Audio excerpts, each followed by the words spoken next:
All right, good evening there, folks. This is Dan here with Herbie T Outdoors, and we are live. Um,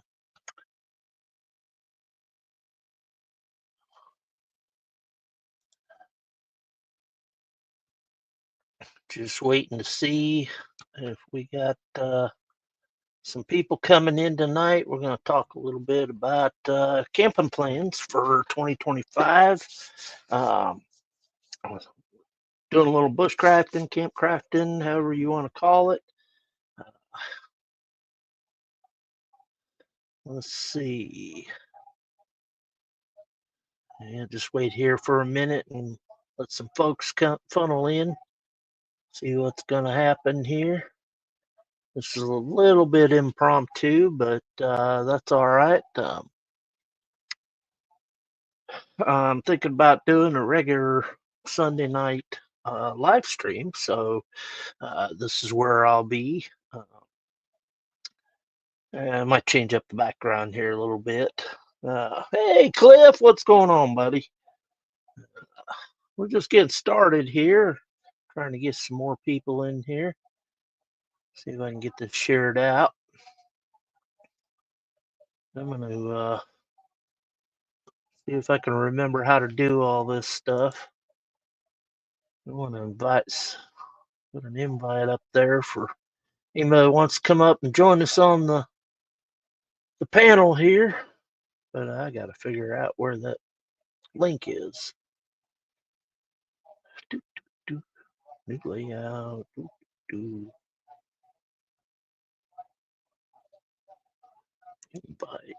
There it is.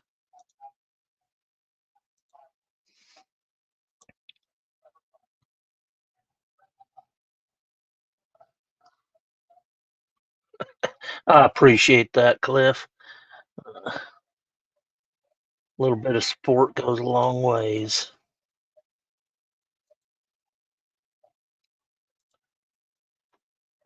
And there's the link. If you want to join the live stream, just let me know.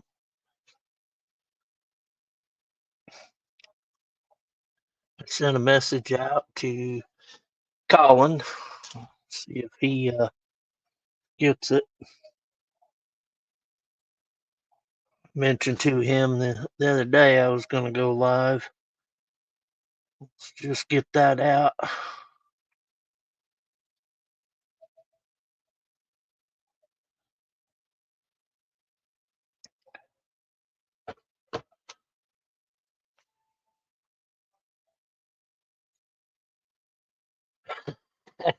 Yeah, I was going to eat something, and then I decided I'm going to have some hot chocolate instead. Whew, that's about the right drink for, camping and this time of year. Getting ready.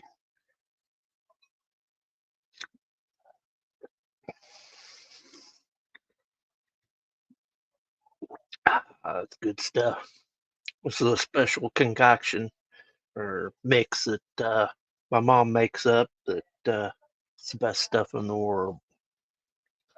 And never found any hot chocolate that even comes close to it.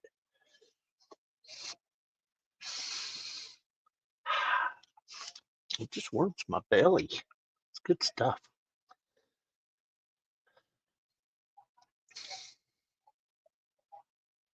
All right. So this year, um, plan on doing my usual camping, and I've got some new gear that I'm going to try out. I got a new tarp. Um, obviously, I got my tent poles this past camping season, and I'm gonna get together a video on those because they are just absolutely phenomenal. And oh, plain and simple. Good to see you, buddy. Uh, we're just getting started here. I was kind of waiting for folks to roll in, but I was just telling a little bit about the plans for uh, 2025 camping. I'd like to do some get-togethers. I know I've talked with Colin about it, and kind of met up or found another channel that kind of interested me that I'm going to look into over in Kentucky, and kind of intrigued by it. It's a kind of um, along the lines of the Bushcrafter gathering over in Georgia, but this is in Kentucky, and they do some classes.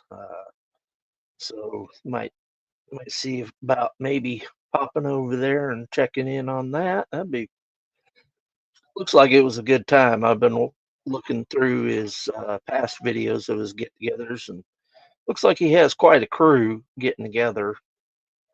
They did some ham radio,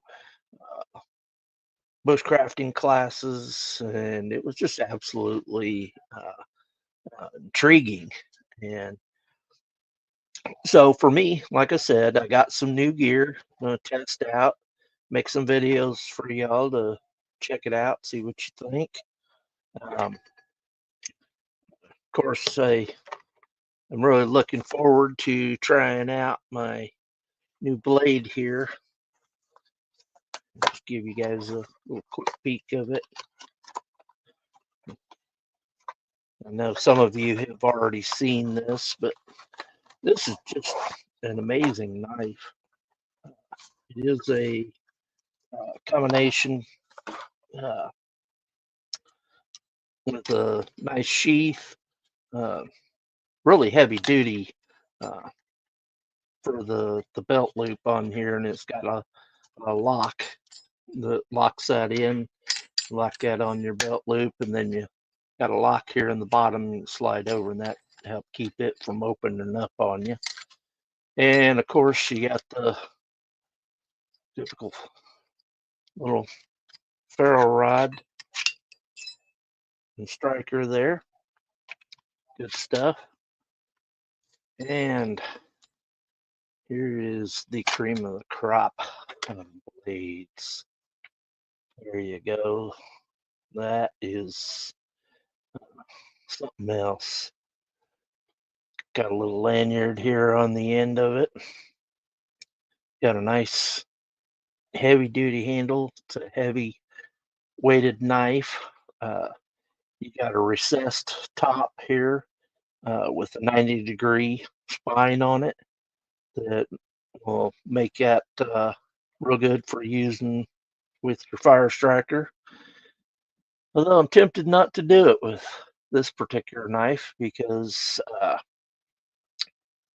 it's just such a beautiful knife. The weight and balance of it is just awesome.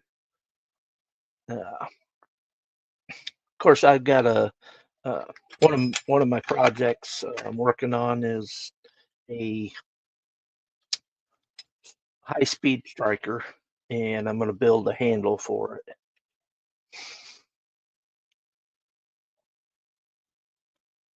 Okay, so you recognize that clip, yeah.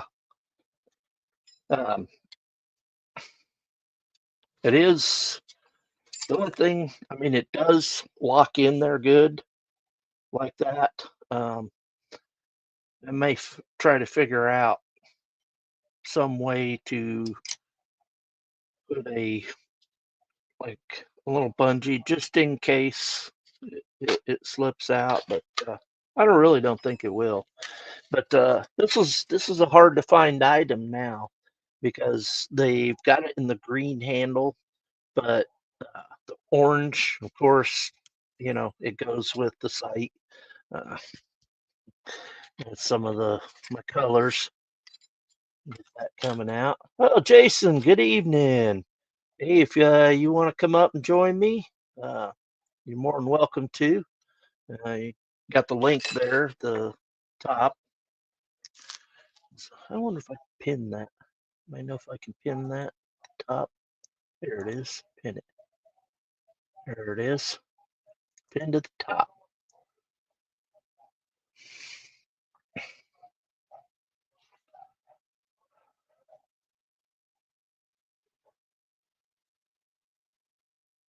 Yeah, that's probably true, Cliff. You know, I probably could, you know, But I guess you're probably right. It probably won't come out. It's it's quite impressive though. I just can't get over it. I mean, the weight of it. I mean, you really can't get an idea of the thickness of it and the weight of it.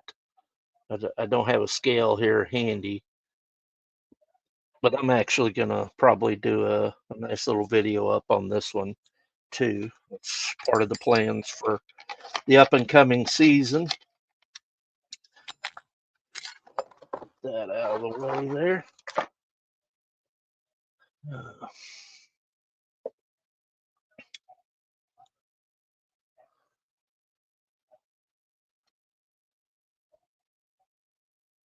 let's see. Just checking out if I missed any of the comments, but looks like we're caught up. But yeah, I know Jason there, Pest Hunter Outdoors. Uh, Excellent channel. If you guys haven't seen any of his videos, you want to pop on over there. Does some pest hunting and some gardening, and uh, he does live streams like this. He discusses some of the goings on. He's really been cranking out the shorts here lately too, and that's some good stuff. And of course, you got Cliff over at uh, Foxit Outdoors. He's basically got his gardening that he does, and uh, he does live streams. See, Jason is, uh, I believe, Wednesday night. Is that right, Jason? And Cliff is Saturday night. Uh, Jason's got a video coming out tomorrow. You guys get ready for that one. I know I'm anxious to see what's going on.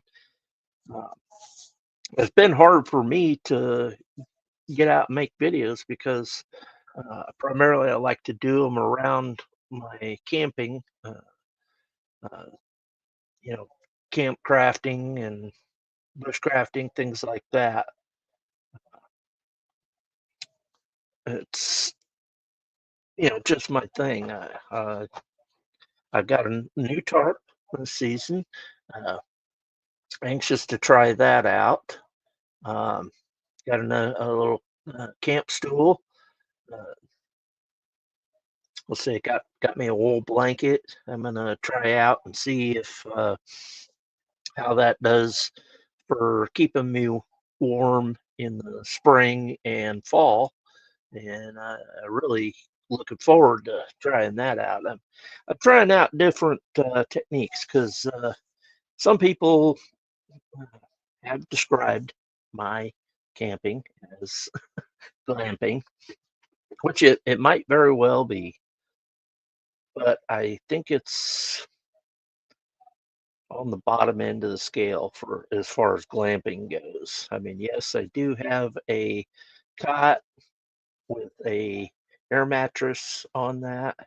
Uh, I have a USB fan. I like to be comfortable. I'm sorry, but no sense in being miserable, you know. And the older you get, the harder it is to get up off the ground. So it's definitely something I don't like to, you know, risk my health on uh, climbing up and down off that ground when it's really easy to just have a bed level cot. There you go. And so, like was saying though, I've got the wool blanket that I intend on uh, adding to the uh, as a layer, and I'm not sure where I want to put that. If uh, I know you want to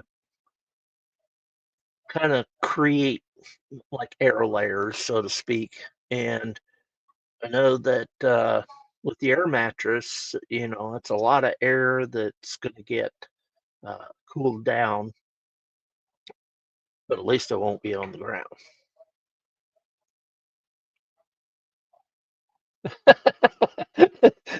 Yeah, we after 40 we go glamping. That's right. But I've kind of steering away from calling the things that I do while I'm out camping bushcrafting because although they are things that could be considered bushcrafting, I think they're more campcrafting. I think that's probably more where it would fall into primitive glamping. I like that. Yes. Hey, hunting stuff with J and J, buddy. There's a guy that we go way back. He's got some good videos out there. You guys got to go check those out. Uh, and when I first started really getting into YouTube, I initially started um, with these groups where we kind of help promote each other's channels and things like that, and it just kind of felt artificial. And I picked up. I think that's where I picked up uh, hunting stuff with J and J was. Maybe he visited the group or something like that, and I just happened to latch on to him. And so he's been around probably pretty close to as long as I've had this channel. So it's good to see him. Uh,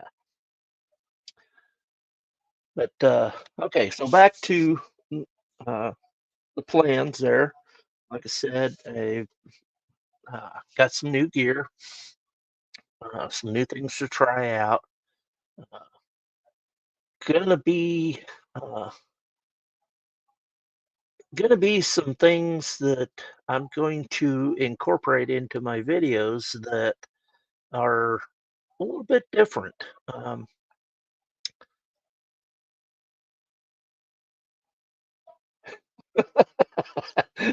Cliff, uh, yeah, Cliff and I go back a ways too, and Jason and Colin and all those guys. Uh, I think I met Jason and Cliff through Colin, uh, but now you guys got to realize something about Cliff. I got to meet him in person. I think it was that about 2 years ago at one of Colin's get-togethers, and they're one of his meetups. And I've seen his live streams. I had seen it for a couple of years, and for some reason, I thought the guy was shorter. You know, because just the way his camera was when he did his live streams, I just kind of thought he was shorter. You see the back of the chair, kind of makes me look shorter. But then he shows up. Oh my gosh, it was hilarious. Uh, what are you, Cliff? About 6'2", 6'3", and let me tell you, it was a shock, but it was a good time. Uh, Jason was there at that get together too, and so like I said, I either want to host my own get together or quite possibly go to some get meetups with other people.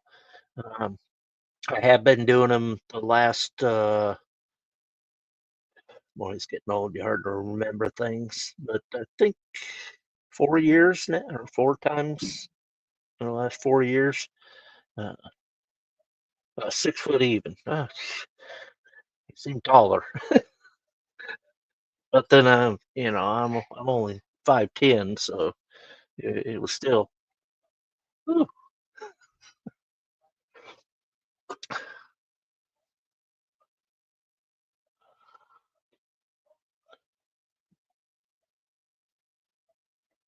Yeah, it really did make for a great meetup.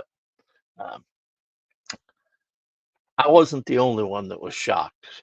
It was just mind blowing. Uh, got a big rendezvous in April. Ooh. Hmm.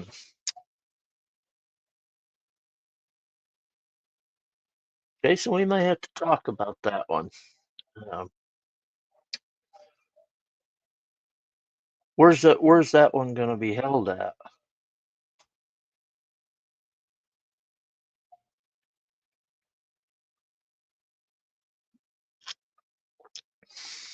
By the way, for those of you that just may have joined us before I said anything about this, this is hot chocolate.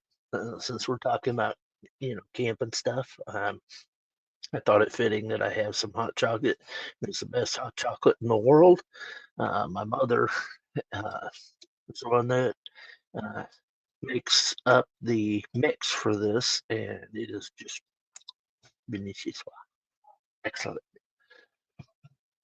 Northeast of Houston.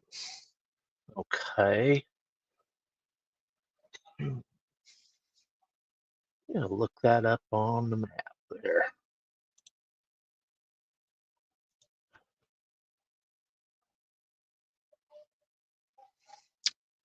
Do a quick little search here.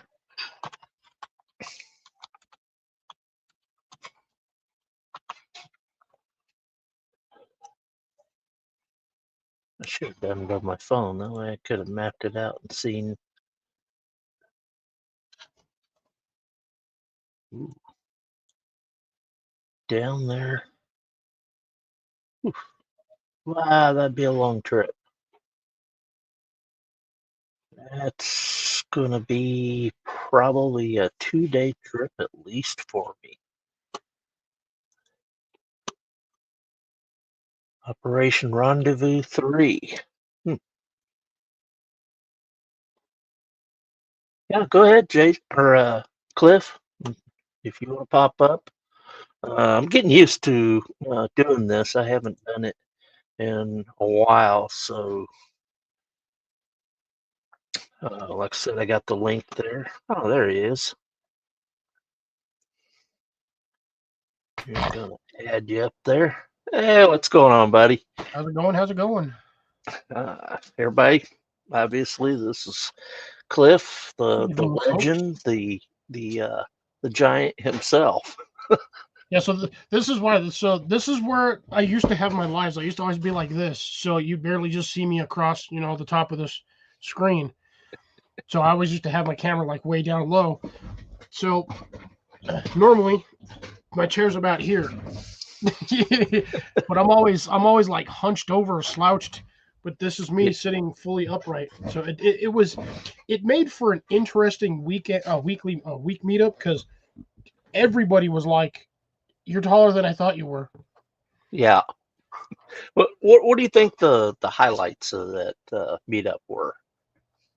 Oh man, Yeah, yeah, there's way too definitely. many. Honestly, it was a fun week. It really was. I got to meet a lot of the YouTubers I see on here, a lot of the Yeah, followers and all that. Which you don't get to meet all. I mean, you don't always get to meet everybody. You talk to people for years on years and years, and there's no guarantee that you're going to necessarily ever meet up with them. But I mean, yeah, honestly, the biggest highlight for me was actually meeting everybody, yeah. I getting to I'd spend a whole agree week there, chatting with them. but there were certain things that just really stood out. That of I course gotta we say, had to. the number one thing on after the meetup would have had to have been the quail dinner. Yeah, yeah. Oh my god! 2 years later, and we're still raving about all them quail. Oh yeah, absolutely. Let's see. Deb's the one that got us all that right. Yep, I dragged them all back when her car broke down. Yeah, I had to bring them all back with a lot of cast iron. that was another interesting operation. Yeah, it was Operation Save the Birds. Yeah. That's essentially Anyway, what it was. okay, it was Operation Save the Birds, and then we had a little accident with it, with the eggs. Yeah, I think some of them got a little. Some of them got broken during transport.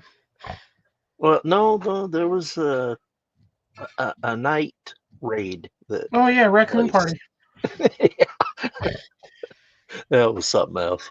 Oh my god, that last night, me and Jason were like fighting the raccoons all night. The suckers were just like couldn't have bothered us the entire week. No, it was literally the last day before we're about all ready to leave on 14-hour drive and dang raccoon party. Yeah. Flipping Uh, cast iron, big old heavy pots and pans. I was like, oh my god. well, we had that rocket stove with the. Did we use the monster fry pan for that? No, we actually the only I think the only ones that actually like took pictures of the pan on the rocket stove I think were me and Jason. I don't know if anybody else took any pictures of it on there. But yeah, no, we And didn't use that. I think it honestly, I think that rocket stove would have melted a hole in the middle of that pan if we would oh have yeah, used it. yeah, Because I I think think it would have. when Blake was cooking his fish, he used the actual cast iron like skillet. Yeah. Well, that was what I was thinking. He cooked The the fish on. fish in, but maybe we. I don't recall. Uh, but yeah, that was great. The uh, just the camaraderie that took place. It was just. Yeah, see that guy right there. That was the skillet we Yep. had over the top. That was like a 24-inch skillet almost. That thing was huge. Yeah. Yeah, no, Well, that rocket stove would have melted a hole right in the bottom of that thing. having that cell phone, or it was a cell phone or a battery pack. Somebody had laid it in there, and it looked like a little tiny piece of bread or something. Yeah, that skillet was huge. Had almost had like a 2.5 foot handle on there at least. Oh And I yeah, think it was about an 18 or I think it was an 18 or 20-inch pan. Like the thing was massive, light as heck, like super light, because it was yeah, an aluminum pan with a kind of semi steel aluminum, like a I don't know, kind of what the I don't know what the handle was made out of, but yeah, that pan was deceptively light for its size. yeah. And then it was nice that we had that camping area. Just about took the whole thing up. I think we had what, two or three other campers there. I think we had at one point it was a total of four. We had the older couple that was in the caravan or the RV, the little white one, right next to Yeah, Jason that and Molly. yeah, So would have been right in front of your campsite. Then there was down by me and Blake. I had the family in the RV right next to my slot on the end of the loop, and then like that one was the over pop up. from Blake, there was that younger couple with the Yeah, green tent. yeah, They that's were out right. there with they were the ones out there watching the movies at night. And Yeah, then I think what day 3 or day 4, there was a random group of like 4 girls that like posted up kind of like in between me and Blake. yeah, And yeah, I think that was it. So we only had like 4 other couples in that whole campsite. yeah. But that was that was a good time. You know, Oh yeah. like I said, Colin did brought together the giveaway of the backpack and all the gear. Everybody contributed to it. Uh, it, it was just a good time, have all.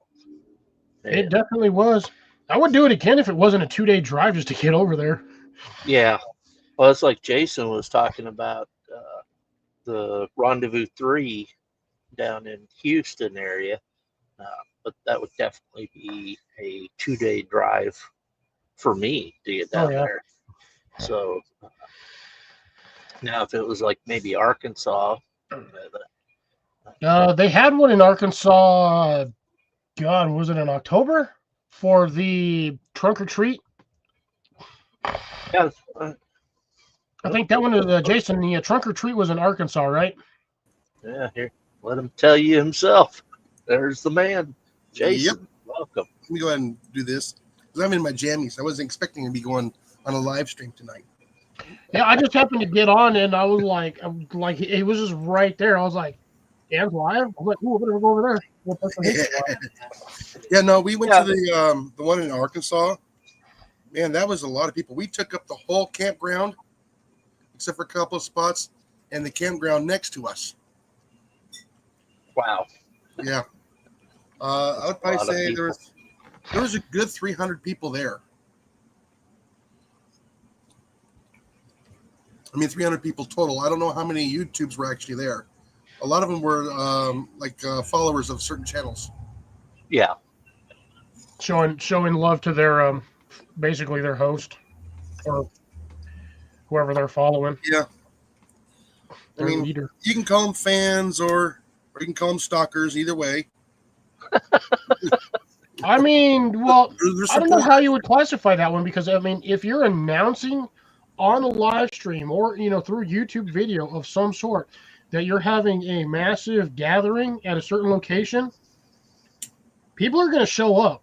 I'm sorry, followers, fans, whatever. It is a meet and greet.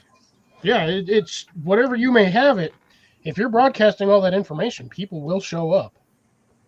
Oh yeah. Like I said, this one here, you have to register that you're coming, so that you can get your food and you get your spot. I'm not even worried about food. I bring my own You food. guys know. Is there a fee for the?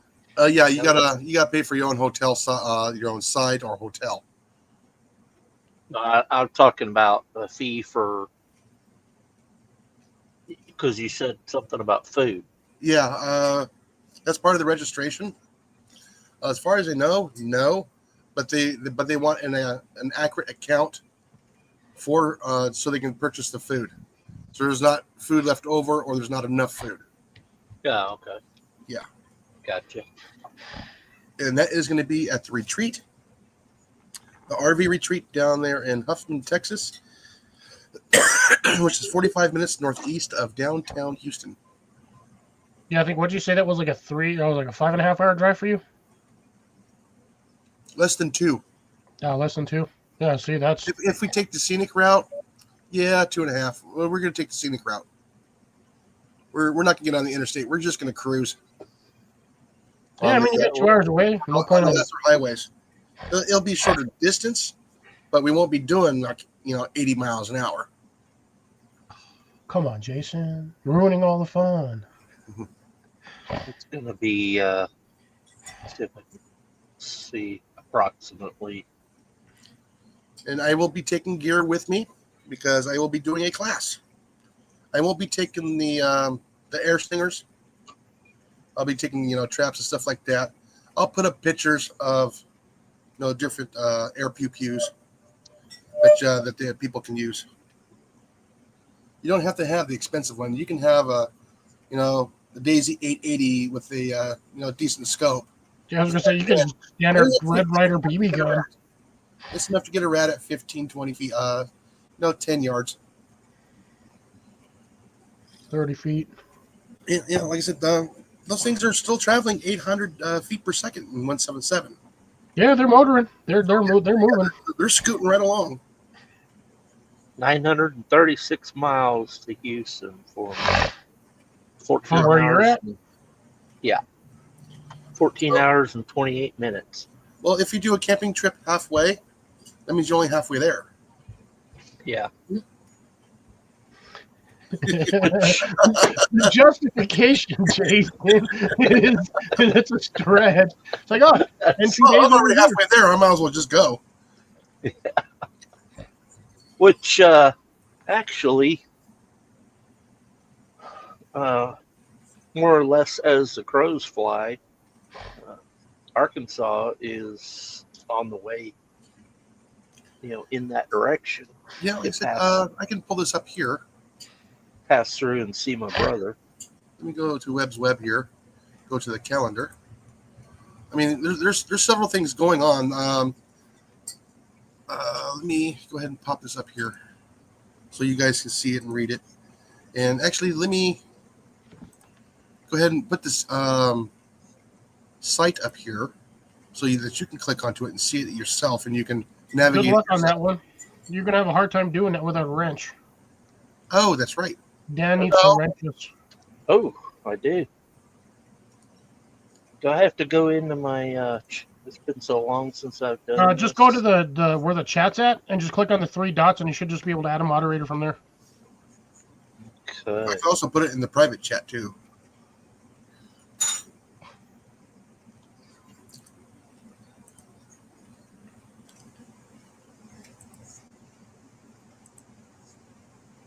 We will be the first mods for Dan's channel. I can't swallow the noodles. Oh, really? Yeah, my throat won't take them. All right, Dan, that's actually in the private chat. And Molly can't swallow the noodles. Noodles don't like her. no, they don't She like doesn't her. like the noodles. Okay, you guys should be blue in the face. All right.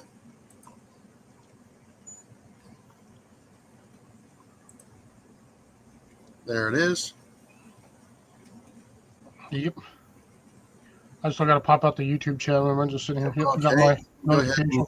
and pop that link up there. And if anybody wants to follow along, they can, and they can look it up for themselves.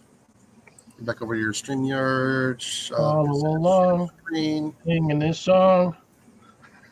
Now, is this feel a group that, That stupid song is in my head. Oh. is this a group that you've done the rendezvous This is Webb's for? Web. He just put up a calendar and a website so everybody can put all their information up, like when they go live, when they have big events and stuff like that. So it can actually be scheduled. Okay. Where's my StreamYard? Okay, that's StreamYard. Oh, Dan, you have to pull it up. You can't present. It's No, in the not basement. physically. It's in the You basement. have to do it on your side. Yeah, it's in the basement.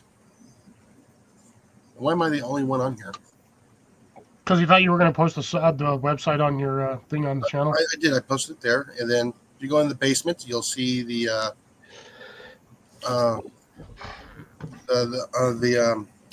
shared screen.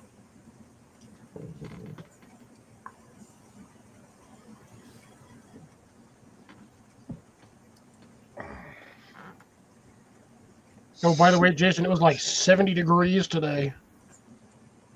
You were 78. Did we hit 78? I don't know. It was warm. I got off of work and I was like, man, it is hot out here. Okay, So I went and did yard work. so let's get back to present day here. So this is February here. You notice he's got the holidays on here. It's the 2nd here. Then we go to March. There's the 5th annual Helena, Georgia Still meetup. on February. Or, excuse me, March there. No, you're still on February. Am I? Yeah, it's still showing on February. So I gotta move that over. Oh. Right. April. Okay, so. All right, so then there's March. Then you have April here. You got Operation Rendezvous, which is in Texas, and you have 10 Killer YouTube Meetup, which is in East Oklahoma.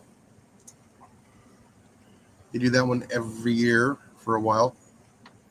And then we go over here to May. Then you have the Why is that thing not loading? That is so weird. Dan's Yeah. it doesn't want to load on Dan's site or your side. or is Dan looking at it on his site? I'm looking at it on my site. Mm-hmm. Then you That's got weird. It doesn't want to load. the Mid America meetup this year Oh, there you go. is going to be in Hey, Beastly Ironworks, how's it going? Hello, how you doing? Oh my God, Dave! Hey, buddy.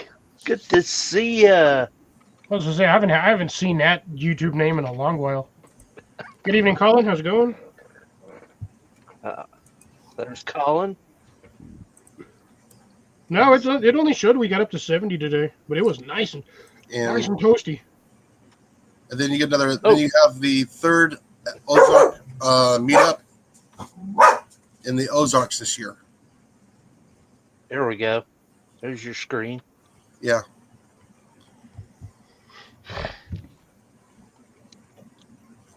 And we got Colin coming on board Here here. we are. Okay, I was wondering where you could let me up. I was having trouble with my mouse. My batteries died, and I had to find new, fresh batteries. Now, you guys can probably head over to the because your closest one's going to be in your area that I know of is going to be the Ozark meetup. You think everything's closer to the Ozark meetup? It's closer to you guys, to you and Dan than the one I'm going to this year. Well, you're literally on the south of the United States. Hey, Colin. Yeah. Did you notice somebody that's in the audience here? Dave from Beastly Ironworks. I heard the name. He goes way back to the days when McCarthy, when we used to do the live streams with McCarthy, and he was the guy that did a lot of I can't bushcrafting remember the stuff name. I mean, from his back patio. I Huh? think Tyler, and I know I was on it. Tyler, Dave, Jim from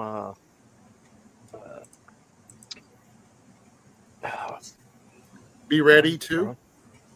no, the knife maker. Dave, help me out here. Why am I drawing a blank on his channel? Well, it's been a few years. That knife maker. That talking about the one that made Colin's knife, or that he got his knife from? No, he does Sunday morning lives from his shop.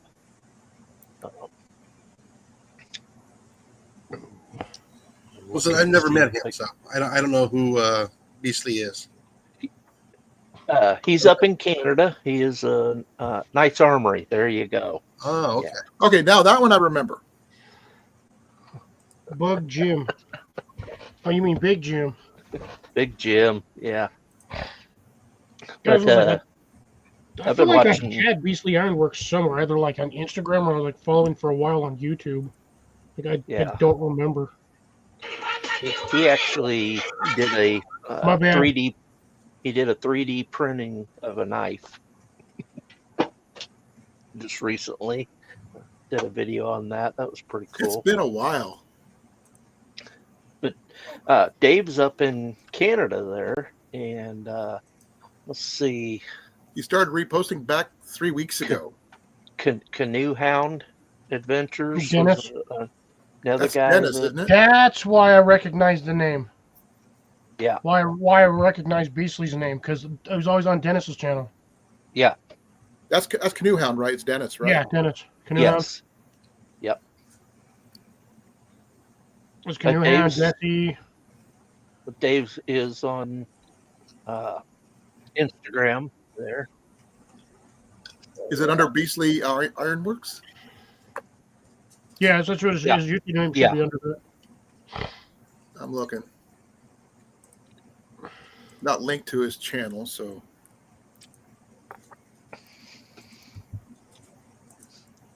I still want him to do some videos of him showing his skills with some of his blades, but I don't know if we can talk him into that one. Okay, I am now following him on Instagram. There you I was go. already following him on YouTube. There you go, That's Dave. You where I got feel some like more I have him followers. in. Here's the link for his channel over there. Yeah, appreciate that. Not a problem. But yeah, definitely, it's a good guy. If you guys I do Been a actually lot. have him.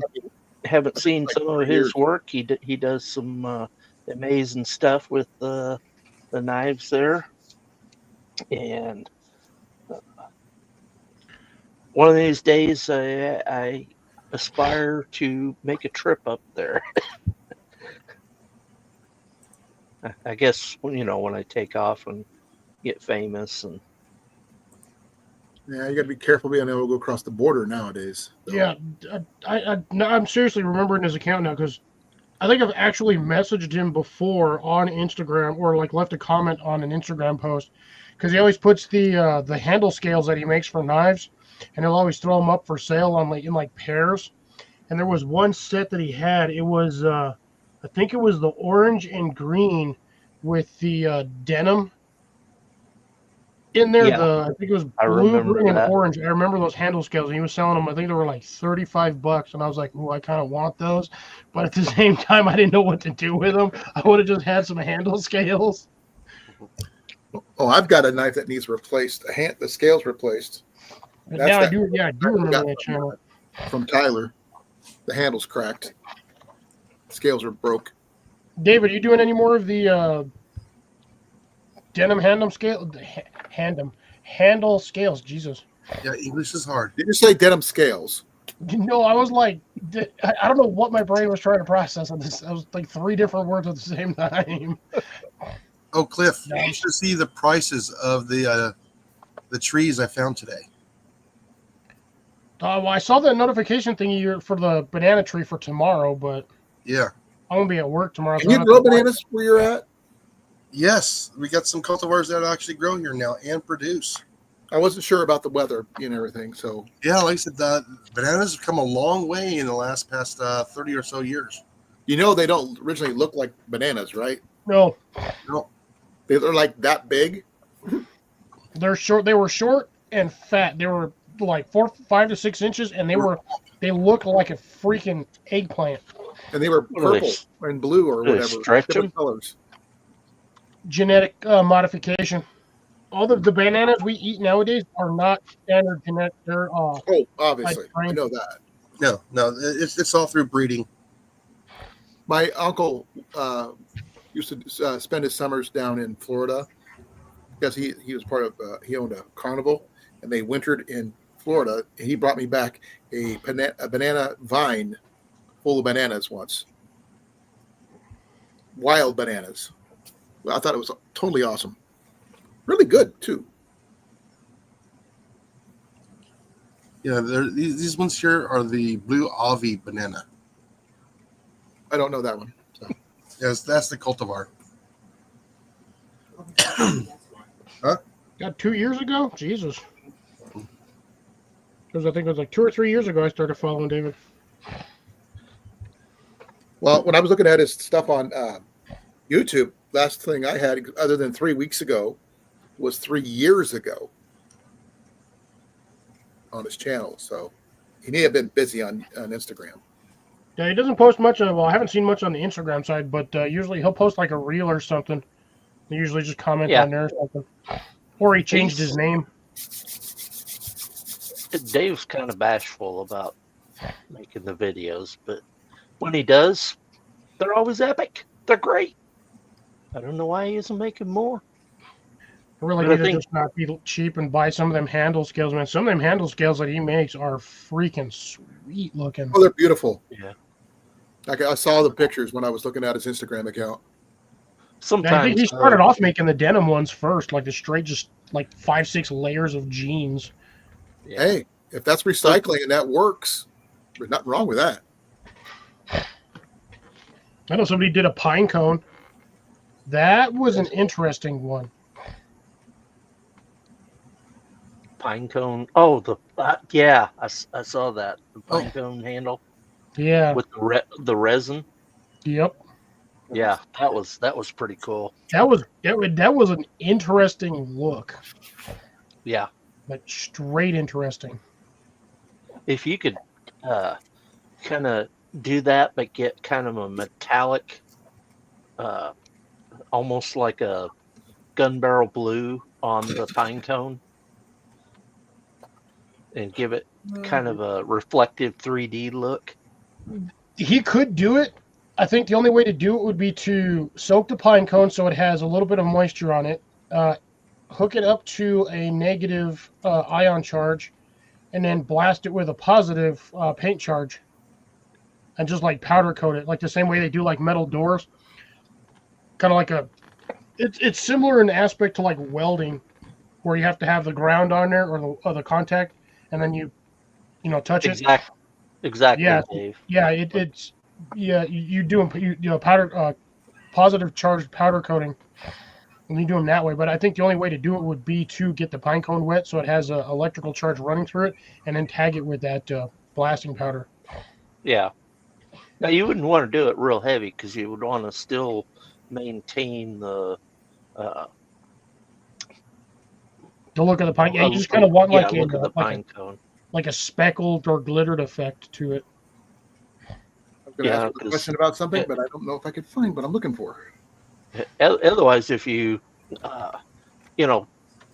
colored it too much, then you might you might as well just maybe 3D print your own pine cone or something and do that. Now that would actually be another interesting way to make handle scales. 3D print a pattern and then just layer it in your material and then your epoxy or your resin, and then make the handle scale out of that. Yeah. That could be interesting. Oh yeah, you could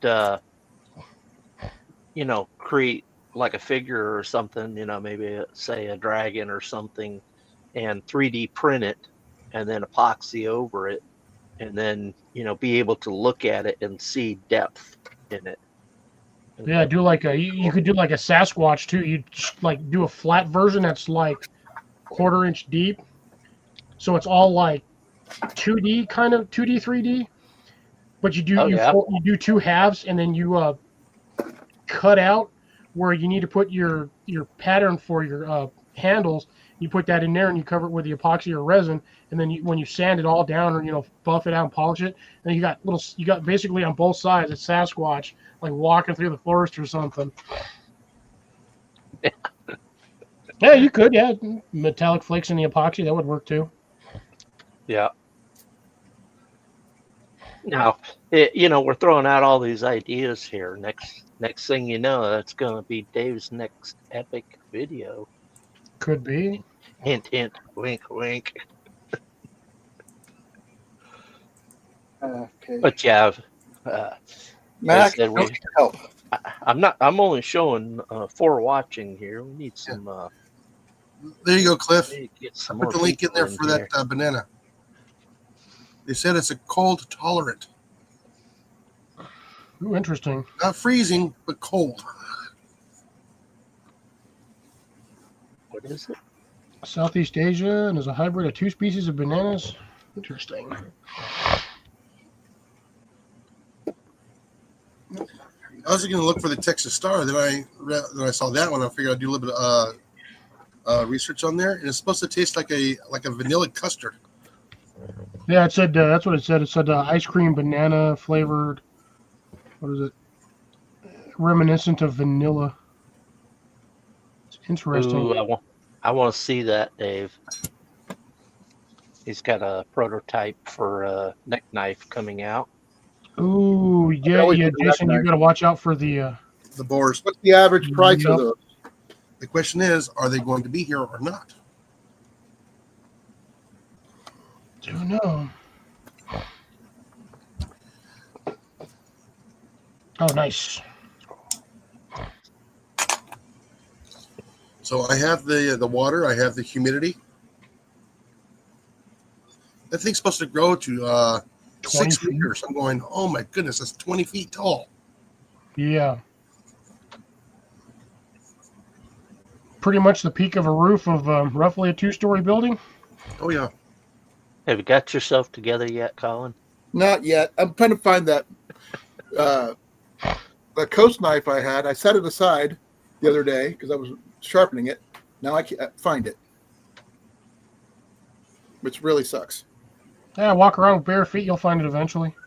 Oh, wait, I mean,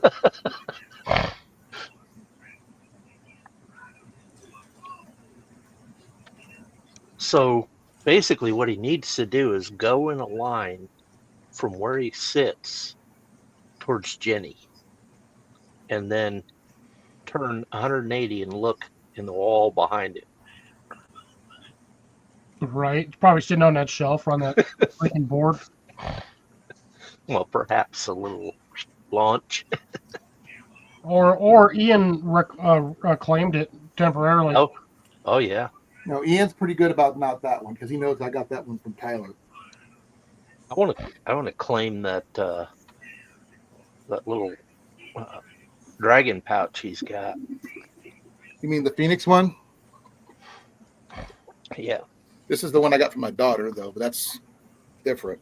But that's not the one I wanted to show because it's the Coast one that has the scales replaced. I was going to ask him what it would be the average cost of getting that done.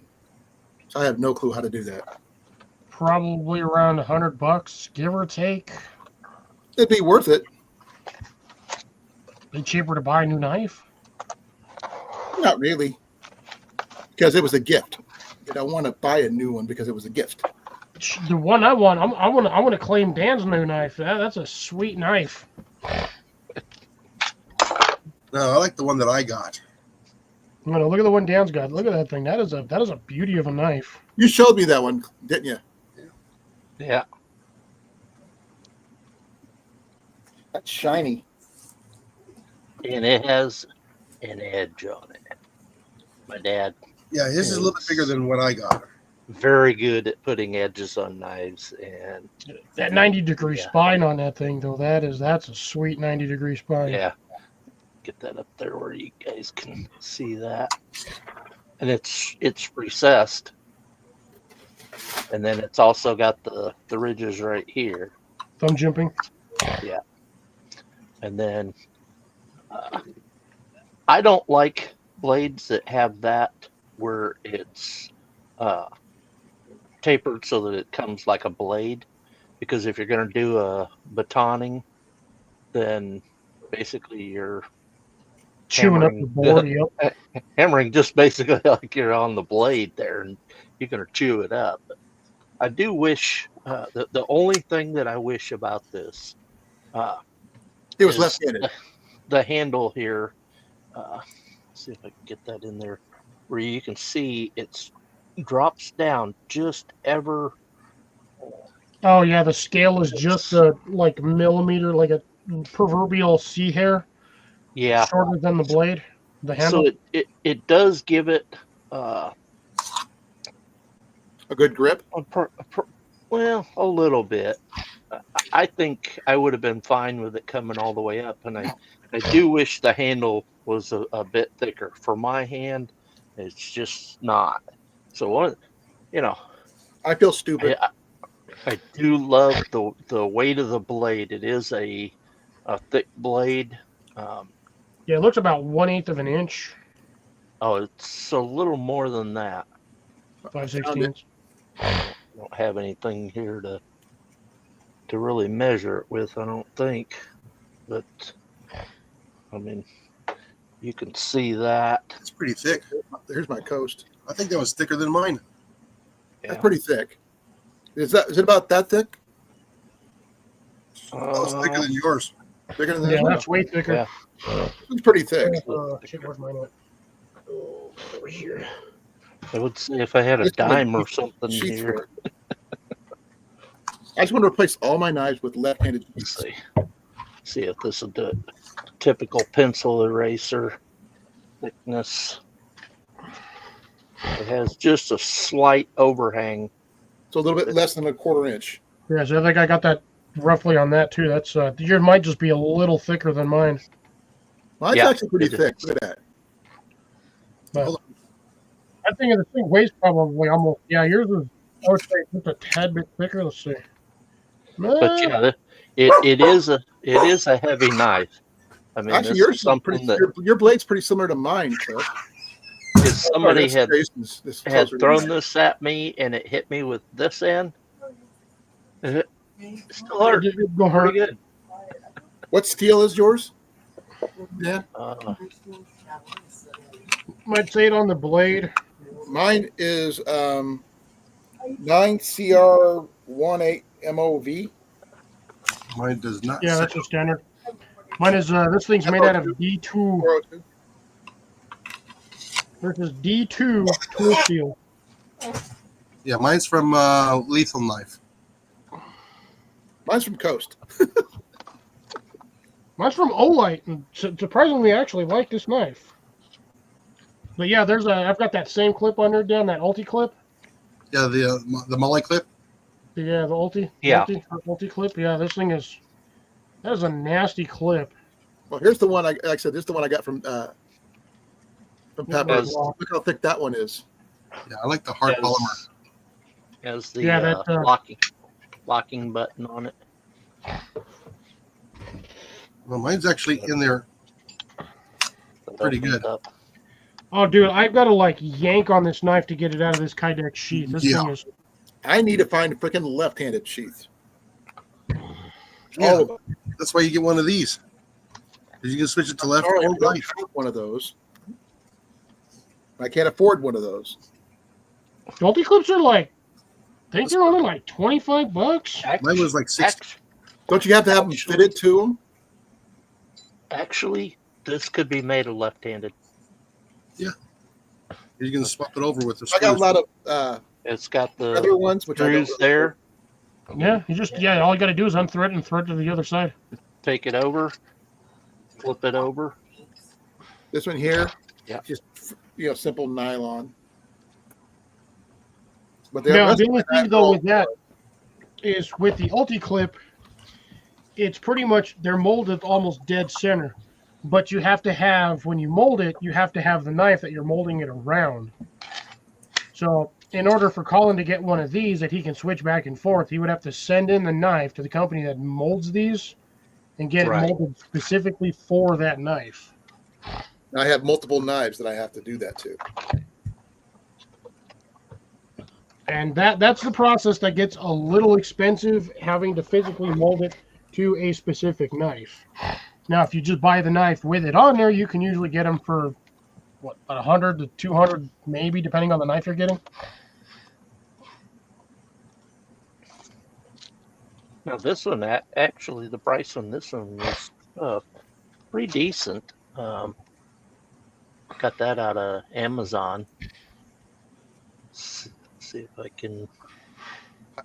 See What if I what that could show price was. them this one, Cliff, a knife from here. For $13, you can get one off Amazon. 15. 13. I'm showing 13, $12.95.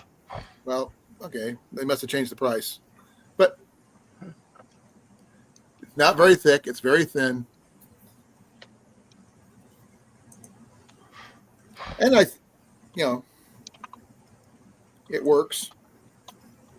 Hey, that knife that I have is on sale for $40.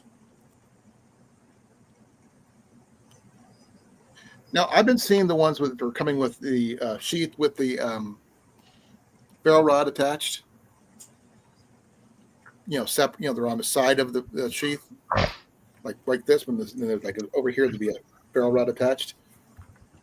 I'm not sure if those are any good. I don't know anything about the manufacturing process of ferrule rods. Okay, so the metal on that knife that I got, saying it's 5CR13 MOV stainless steel.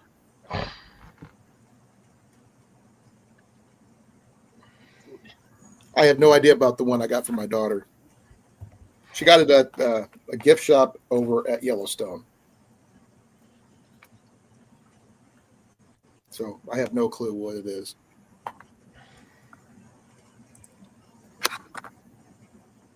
Yeah, the CR13 whatever MOV is basically just like mass-produced stamped steel.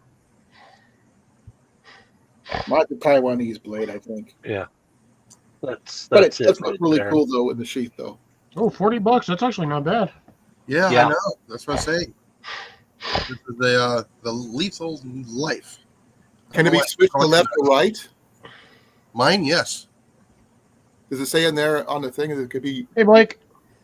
Hey, Blake. Hey, how you doing? What missed you yesterday? Yeah.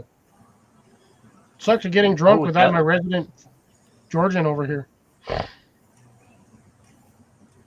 You can do.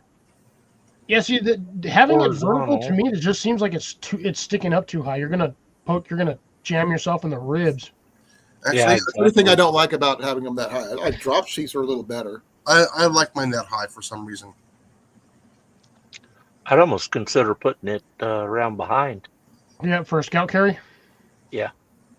I could see that wouldn't be impractical. Getting it in and out is going to be a pain in the butt. Hopefully, you get used to it because you're going to end up stabbing yourself or cutting your belt loop off. That's true. Let's see, I'm looking to see if it's. Oh, because he said don't trust it for $40. I don't know. That's on sale.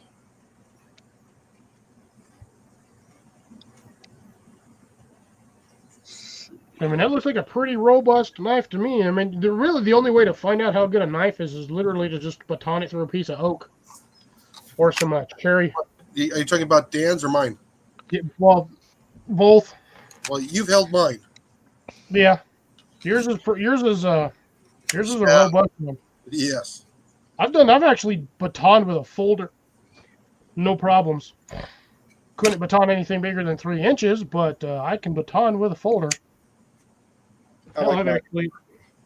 I've actually batoned with this thing. My cold steel stiletto.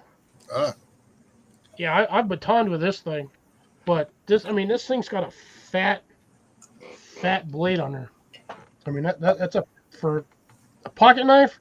That's got a fairly fat blade on it, or at least a fat back. Ooh, man, that thing is. That What one looks the good. heck Ribs. did I do to this? All right, note to Here's self. I something need to learn to this- clean my knife. They show this in obviously in other colors. There's the orange. now the nice thing was this one here is you can also turn it 90 degrees and carry it horizontal on you too, because of the way that the buckle is on here. I find it odd that it won't give you the option for purchasing the colors. Yeah, when I originally got it, they had it in the black or the orange. Of course, I had to get the orange, and I think I Obviously. even saw one in a green handle. But Green. and it comes out every so often, like the Yeah, if you want to talk Olive- about thin, this olive one here is green. really thin. My edge right. It was cheap. It was a trade-in, but it works for what I need it for. It's my beater.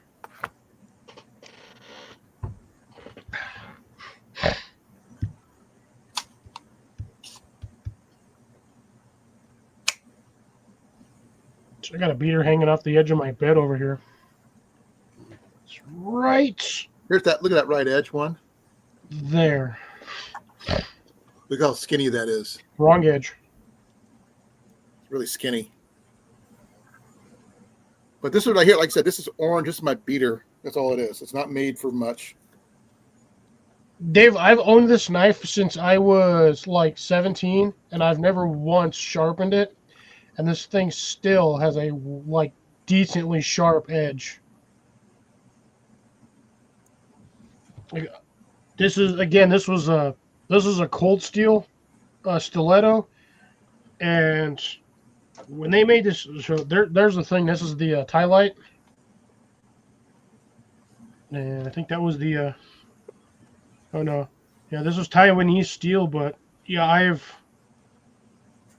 eaten rocks with this. I've cut wire with it, and this thing is still like stupid sharp. I haven't done anything with this one, but I declare this one for medical reasons. I cut boxes with this thing. I cut paper, wire. I've I'll smacked be against right back, rocks. folks. I'm gonna go get something here. Oh no, Dan's Dan gonna was get with something. me when I picked up this one. Dan's gonna get something pointy. He was there with me when I picked this one up. Yeah, your field medic folder. Yeah. This one I probably used for what it's for, probably medical stuff. The only thing I'm super mad about on this clip is the fact that I lost one of the screws for the clip itself. Oh. Can't you replace it? No, those are very, very weird screws. Very tiny screws. I've got these things. I've cranked them. I actually once I fixed this, I Loctited those suckers on. They ain't coming out I'm gonna anymore. ask you about Loctite on those. But Welcome this back. clip eats my Okay. pants. So I love that Here's thing. one. Here's one to show you. Of course, here is the sheath. Old belt dangler. Typical. Yes. Oh yeah. This Who made that? this is a Cattaraugus knife. Yeah, that looks like a combat knife too. It was. I'm trying to remember. I want to say World War One No, was when I they don't. started It coming up looks with younger them. than that. Well, not this one. You know, was not from that time period. My grandfather actually acquired an entire case of these, and of course handed them out. And Ah. Dang. So that's I got one. sentimental My value. brother's got one.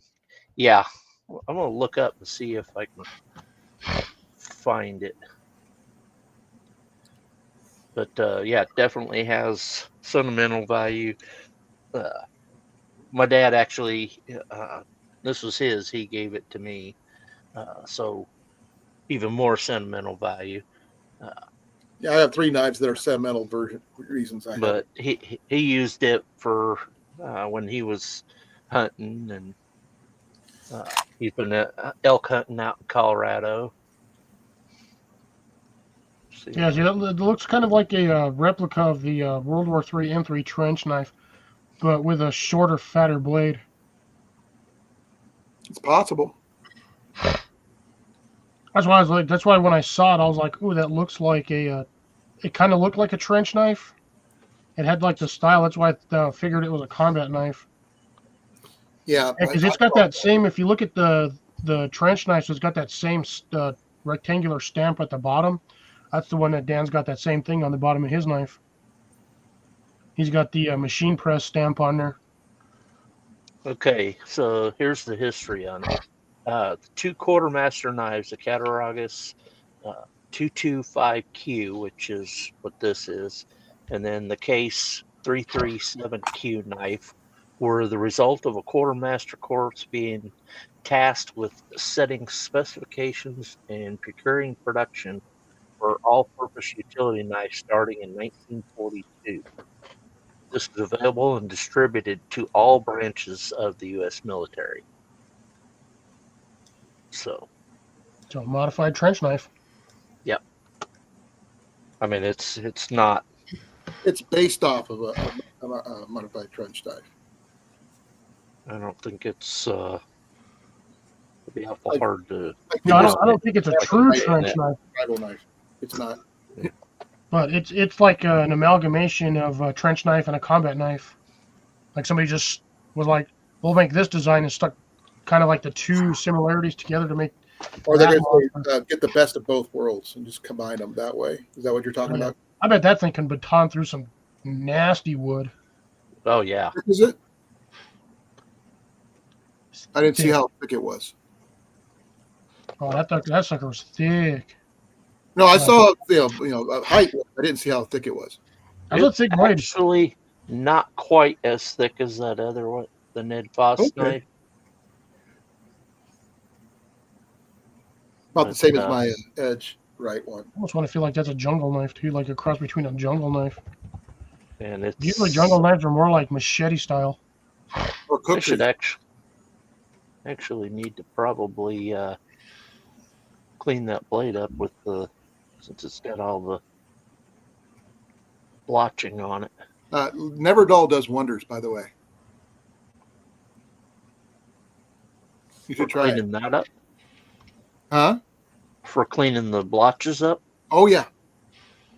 Check out Never Dull. It comes in a can about that big, and it's like completely reusable. I know Barbecue sauce. one can for 10 years. The only reason he didn't have it after that because his wife said, "What's that doing here?" And she tossed it when he wasn't at home.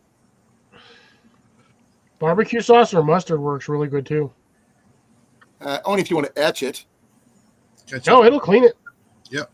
If you let it soak in there, it'll etch it. But if you use it like on a rag to wipe or clean, it'll take off any surface blemish. So will Never Dull. Well, I mean, essentially, basically what it is, it's really just if you do a rag with vinegar, it'll do the same thing. Because it's really it's the vinegar in both items that'll actually is what cleans it. Yeah. I'll stick with Yeah, Never Dull. Thank you very much. See, I saw the video not too long ago where somebody they put their knives, the blade part of it down in a jar of, I think it was the apple cider vinegar. Yep. And It'll etch the heck out of your blade. That could damage your blade to where you can't use it anymore. No, it etches the surface. It doesn't change the chemical structure of the material. Yeah. I would still think it'd cause damage.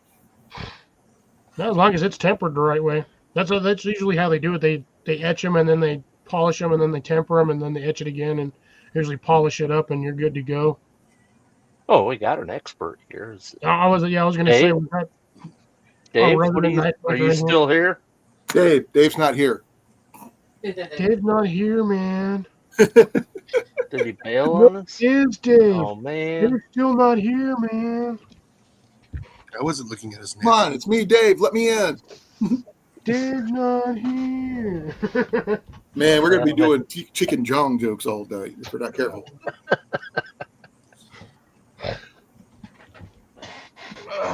Just don't look at his neck.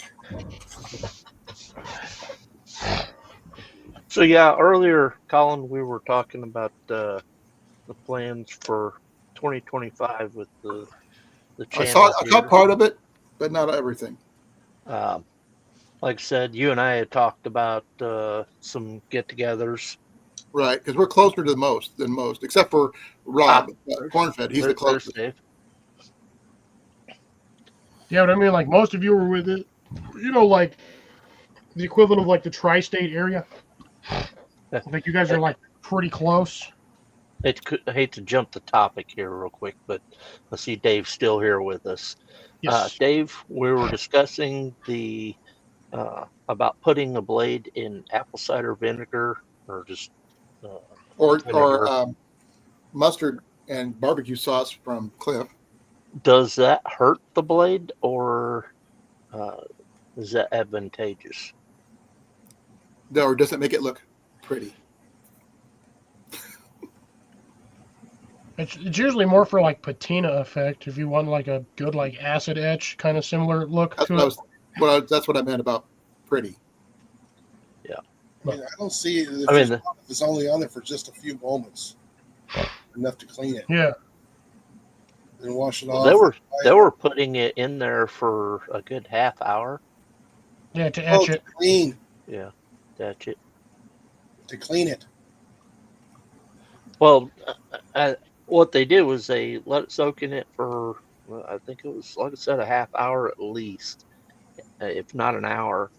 And then they came back, cleaned it off, and then oiled it. But I don't think it was a stainless steel. I think it was. Is that blade stainless steel? The Cattaraugus? Your new one, yeah. The new one? It's a stainless steel, but yeah, it's that 5CR13 MOV stainless steel. My edge right is stainless steel. I'm not sure about the Pakistani one that my daughter got me. I already showed you the Coast knife, so. Yeah, we're talking about just to clean it up, get all the splotches off of it. I like using Never Dull. Get it to shine again. Yeah, I didn't know coffee could do it too. Yeah, that's a new one on me. Hey, Grace. Grace, Hi, how's it Grace. going? Good to see you.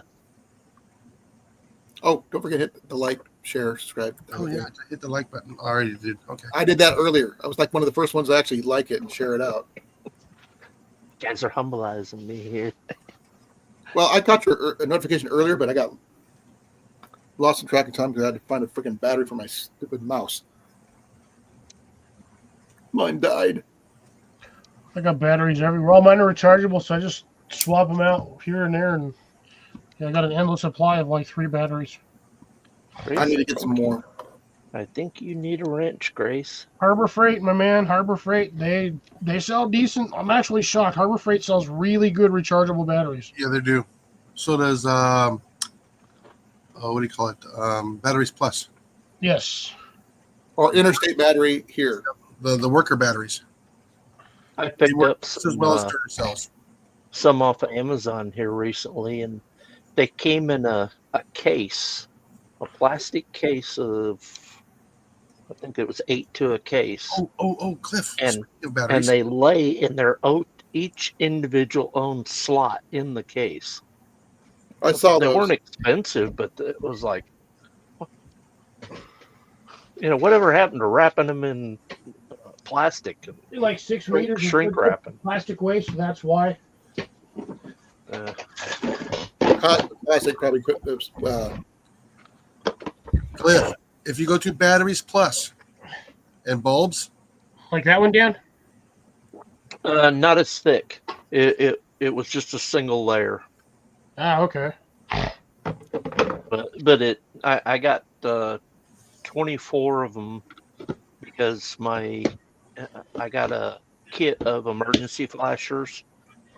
Gonna do a video when it gets a little warmer out. The orange pucks. Yeah. Yeah, those things are nice. I've seen those, but I just can't afford them right now. they dropped the price on the 18650s. Ooh, nice. 22 and change now for 2 of them Ooh, that ain't too bad. for an ion battery. Ooh. Now, how big are those? Those are good sized batteries. I don't know. 3.7 volts. I don't have anything that they could be used in. That's an 18650. Oh, I can't use any of those. Yeah, I don't think you have a flashlight that'll run these. Mm-mm. Yeah, Yeah, these things are. What do you use them in?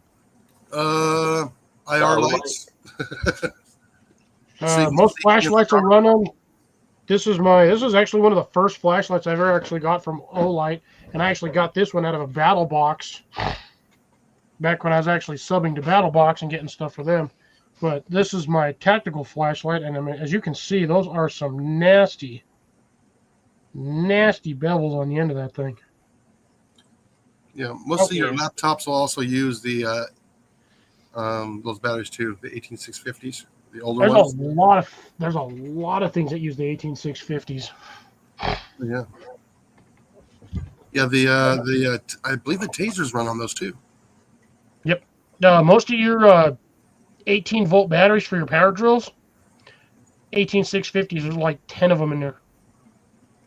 Because they're 7.3 volts each. 1.7.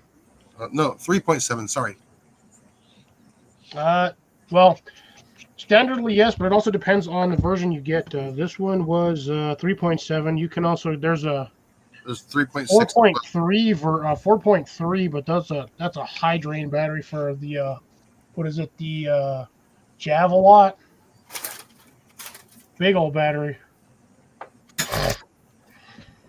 Yeah, remember when those things were $40 for 2 of them? Yeah.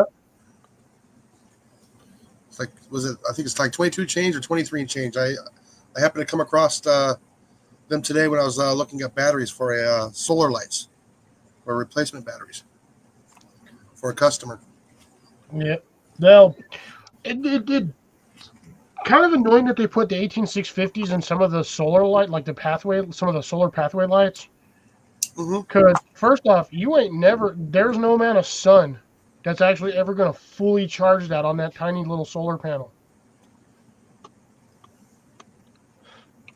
Now, guys, here's something I want to know. I want to. No, these are the ones that mount on to the wall. You know, the 800 lumens. Yeah. I want to The include ones that have the Grace wire in on this. with the 3 lights. Grace, when are you going to put some new videos out? When she gets another tractor. Sorry, lawnmower. That's what I was going for. The grilled cheese challenge. Grilled cheese lawnmower. Yeah, that was epic. But And the somehow grocers. she finds her way into an ATV somehow. I'm sure Michael can work on it if he finds one. Yeah.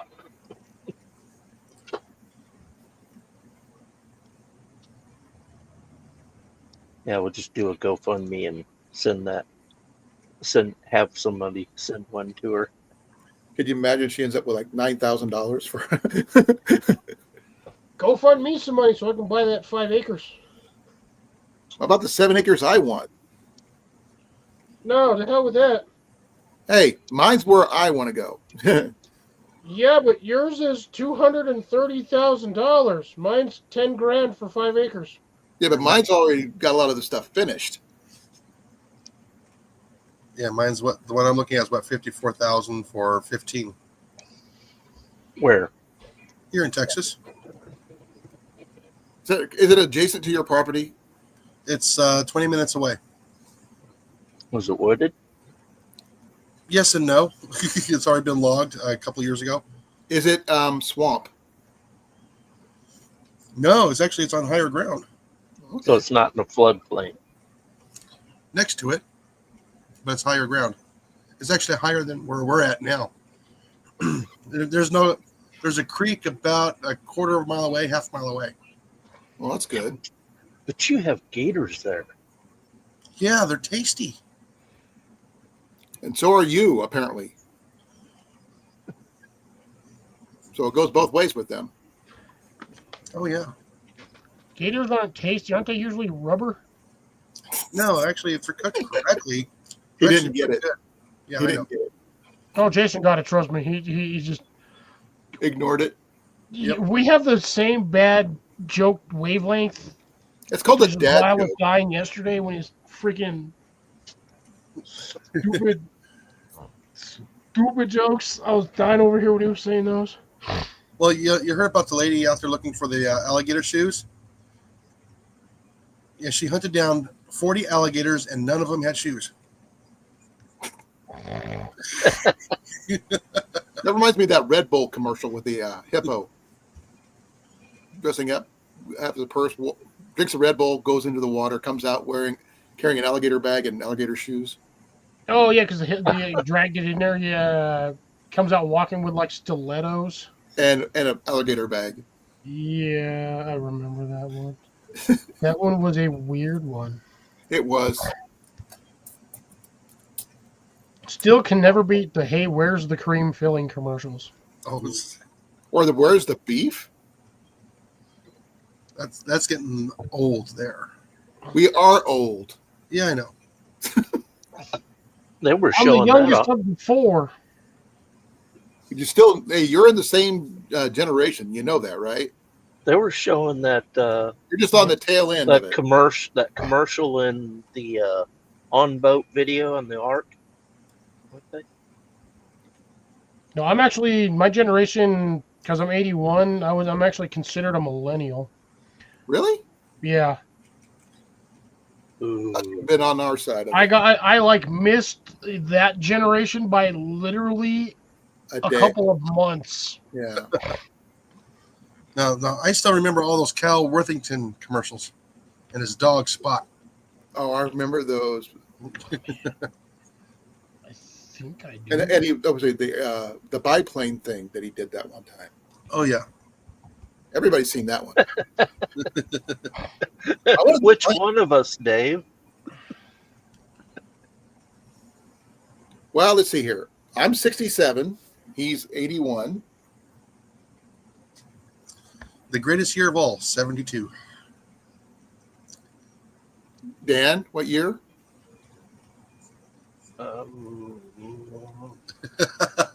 1403. I was born in 66. 1122. 66. Of the Highlanders. 67. 66. Oh, You're you're older than I am. it's the same age as Molly. Dan's like the last hippie generation. Well, I'm 67. And you're part of you both are hippie generation. 65 was the cutoff. I can't remember which year it was that I think it was 66 that had the 66 is the Woodstock was beginning of Gen X. 67. I can't remember. So if Cliff was what year were you born in, Cliff? 81, so I'm considered a millennial. Like I said, I missed y'all's generation by like 2 months. 85 is Gen X. No. No, it's 91. Thank you, Grace. So he and I were both alive during Woodstock. Also the Vietnam War too, unfortunately. Oh, thanks a lot. Hey, Man, now I'm really feeling old. So millennials are not that between much older than 81. me. Millennials are 81 to 96. Oh, really? So, Yes. so you get the list that's on the 15 years. Yeah, 20 years. I've looked at some of these where it says that like even sometimes like 1980 is considered millennial, but also the previous generation, so Gen X or whatever, or yeah. But yeah, the Gen Xers are the ones you don't want to piss off. So I'm like right there, like on the cusp of basically being a millennial and a Gen X. And yeah, we don't take no flack from nobody. Yeah, you just missed it by just a couple of months, like you said. Yeah, literally by a couple of months. We still adopt you. You're a Gen Xer. From Gen Xer. I'm pretty much, because like everything that like Gen X grew up with, I pretty much grew up with that as a kid. Now, mind you, it was all reruns for me, but hey. Speaking of rerun, Isn't that when you have diarrhea and then you don't have diarrhea and then you have diarrhea again? no, that was what Welcome Back, Carter. One of the kids' nickname was rerun. Rerun, No, yeah. that rerun was actually from Oh yeah, I know my age. Charlie that- Brown. Linus's younger brother was named Rerun. There was Horshack, there was no Linus. Rerun, and Welcome Back, Carter. 'Cause he I always- honestly think that Charlie Brown had Tourette's and something else. I depression. think Linus had, I believe he was autistic or OCD. Oh, wait a minute, rerun. What do you think? Sounds about right. Yeah. Wasn't that I the understood the teachers. Yeah, Molly said she understood the teachers. one that run around with what's his name? It said dynamite. Oh, that was Good Good Pat Times. Albert? times, Good yeah. times. Good Times. Yeah. Wasn't rerun his sidekick? Or one of them? Rerun was on that one, yeah. Mhm. He was the one that had this hat backwards all the time. Oh, we got another Gen X in here. Well, we got most of us are Gen X, except for Yeah. Cliff. But yeah, I'm like pseudo Gen X because I I You're said, I grew up with a lot of that stuff. I was around a lot of that Now, stuff. So you were I'm like, conceived before the cutoff date. It counts. Yeah, technically you were. I'm like an honorary, so I'm like kind of like a deputy amongst all the sheriffs. You got a caveat to your name there, Cliff. You are a Gen Xer with quotations. Yeah, air quotes, but yeah, yeah, you guys ate some of the same dirt, but you were eating it a couple of years before I was. We were also drinking out of the same, kind of hoses, and That's that's the funny thing is like my yep, my Jimmy generation Law. was the last generation that to drink was it. out of a garden hose. And playing in the creek, coming home when the street lights came on. Yup. Or What hearing the streetlights? distinctive whistle from 4 blocks away that you know if you don't get there in the next 5 minutes, you're gonna get a whooping. You've heard my whistle for Ian, right? That's where I Yup. get mine from. Yes. Or From my or dad. or when you got sent outside to go play, and as soon Ugh. as you were out that door, that distinctive click. Click. Yep. Yeah, you ain't coming inside until either I scream for lunch or the damn sun's gone. Of course, Yeah. By the way, in my, I had no in my streetlights where I case, grew up. most of the time, it was pretty much dragging me in for being out. It's Ours was they ask you, have you eaten? I go, well, I ate at Jimmy's house. What's happening? That's right. What's happening? That's what's happening. well, we lived on a lake, so basically we had 4 acres of land. We had part of it was wooded, and we were on a point. So basically, that point was where we had a place for a fire, and we camp out there. You could go fishing. That's what we were talking about. There was another one. There was 2 reruns. Had typically the BB guns for shooting the frogs and turtles. Bows. And Yep. I had the bows. Yeah. Grasshoppers. had the bows done too. But ours was a homemade bows. We didn't have custom made bows back in the day. No, we had those fiberglass ones. No, we didn't even have those. We had the fiberglass, and then I think we had a wood longbow. We couldn't afford those. My dad was kind of disappointed I didn't want to stick with shotguns, though. And then the fiberglass recurve bow. Mm-hmm. Yeah. I've got one right over there. Wait a minute. The ones from Kmart? No, No. Sears. No. From Sears. Yeah. No, ours came Those were from the big Kmart. ones. Then you had you had the lemonwood bows from way back. It was the first wood bows you'd probably find. Then if you got lucky, you might find an Osage orange if you were lucky. But generally you'd find the fiberglass ones after that. And I actually have one of those fiberglass bows from way back then, but Weren't those old fiberglass ones the ones that Bear made way back in the day? Like one of their mine is first 2 or 3 production runs. Mine wasn't a Bear, though I do have a 1954 Bear recurve in my room. But no, the one I have, well, what was it called? It was not a Robin Hood. It's because the sticker is just a little like an arrowhead thing. I just can't remember the name of it because it kind of wore off over the years since I've had that one for at least 15 years. I still remember going into the sporting goods store, actually at section at Kmart, and purchasing 22 LR and 20 gauge shotgun shells. I remember doing that at Kmart too.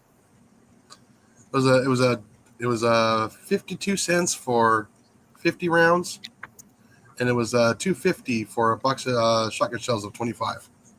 Damn. Shot. Yeah. Damn. That well, we're I'm saying that now because like, oh, that's cheap. Like back in the day when you were buying them at that price, you're like, that probably was what, a couple of days worth of work just to get all of that. Nah. Go mow a lawn or something. Rake It was some a week. weeds. It was a week of our allowance. Yeah. We get like Cool. $5, $6. Catching crawdads and binners. We didn't have that. We lived Yeah. in the desert. Of course, the nice thing about the lake that we lived on, out the back of the house. So here's the back of the house.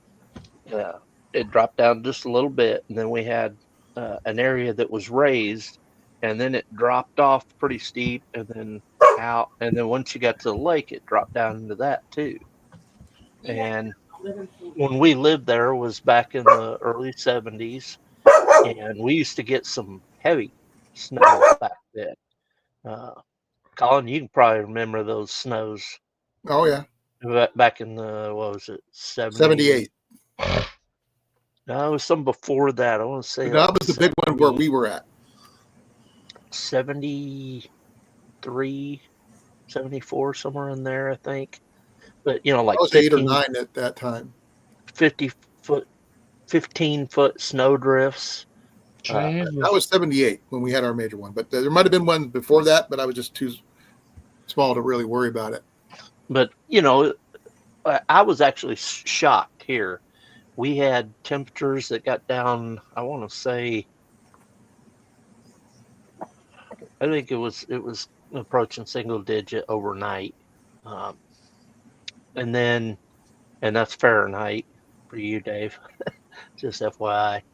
But the temperature, got down that cold and actually closed school. Not because of snow, because of the temperature. Now, when I was a kid, in those times when we had the heavy snows like that, we're talking, I remember a day riding the bus home, and I would say there was probably at least 3 foot of snow had fallen somewhere around in there, and it got to the point that when we had less people on the bus, we would have to do a slow roll at the stop, and you just kind of jumped out into a pile of snow. Not that it was really moving that fast, but if they stopped, They then wouldn't be able to roll again. I think either the they bill wouldn't I be able have to is roll again, or or something. everybody had to pile the back of the bus to get some weight on the back end so that we could get rolling again. So, and I think we were probably, I think by the time it got to our stop, 2/3 of the students had gotten off the bus. And so basically that left about a third of them on there. I was like, I feel sorry for those that, the last couple of stops, they're still rolling around 40 miles an hour. Yeah, get out, kid. Jump! Geronimo! But we used to, like I said, build a sled run from the top of that, out the back sliding glass door of the house there, all the way down, and then out onto the lake. And man, once you hit that lake, you would be flying. We're not talking runner sleds. We're talking the hard plastic sleds. I had the metal. Remember the metal? That you could actually lay down on. I had the one. Are you talking about the toboggan style? Kind of, but it had like sides that came up on it. Oh, they got the plastic versions nowadays. Hard plastic. Yeah. My first one was like a shield. It was metal, all metal. You end up getting frostbite because I'm sitting on it because it got so freaking cold. Yeah. And then we also had a hill. It was basically it was the ultimate hill for sledding. And it was pretty much known that you only go from halfway, because by the time you reach the bottom, it dipped down, had a rise like that, and then out into a cornfield. But if you hit that hump, you would be launched. So needless to say, halfway was the point that you went from. And there was a time when my aunt and uncle and my cousin came over. So my uncle, my cousin, my dad, they all hopped on a toboggan, and I hopped on the back at the top. And we were going to go down. Despite all my warnings, only go halfway. And they took off, and of course I knew to roll off halfway down. Oh. And when they got launched at the end, my dad said he remembered looking at his feet, seeing blue sky. And he ended up falling on my cousin. And my uncle, I think he broke his tailbone when he did that. So. Oh, my bow was a Paul Bunyan. Sorry, guys. Paul Bunyan. Paul Bunyan. I can't remember what year that is, but it's an old one.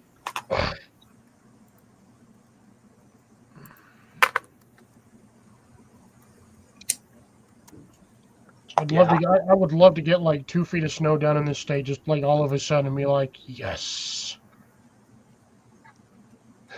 Everything shuts down. Well, geez, we get 6 inches of snow here when we shut down.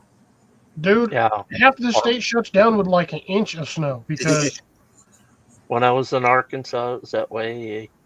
you get oh, I was at work one day and they started telling everybody that, hey, yeah, go home.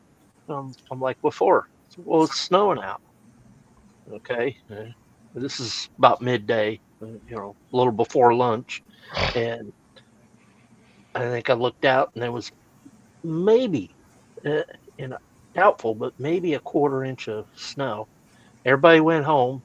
I stayed till 5, and when I left, and this is in Memphis, and the site that I was on was Midtown Memphis with the taller buildings. So I left work, and on my way home, the roads were fine to me, and but they were like barren. It was almost like a ghost town for Memphis. That was pretty impressive. Yeah, so it's crazy how some people are just like not used to snow and they're like, oh, it's what happens. People can't even drive in rain. Like the floor's wet, bro. It's barely even moist, and you're doing like 15 under the speed limit. Get off the road. Like that's why your tires have traction. Or don't be drive the road limit, not the speed limit when in weather. People forget about that. Well, the thing is with a lot of states is I know a lot of states used to do that. Denver used to have it on some of their intersections. They would have the speed limit for the highway, and then they would have under it a minimum that you're allowed to go before the police tell you to get the hell moving because you're going too slow. Yeah. Yeah. That's not always the truth, though, because my dad actually was going the speed limit once in California. Got pulled over for going too slow. Yeah, Yeah. he's speeding traffic. Yeah. Texas is the same way. If you're doing the speed limit in the fast lane, the cops will pull you over and be like, "You need to get the hell out the fast lane." This You're was holding back in the traffic. 60s, so I don't know. This is back in the early 60s, so I don't know what it The left lane is for passing only. was. It the same way back then too. Mm-hmm. The left lane is for 60, hauling. in there. The white lane is for loading only. Of passengers. I'm going to be right back. I'm going to get me another beverage. That was a good one.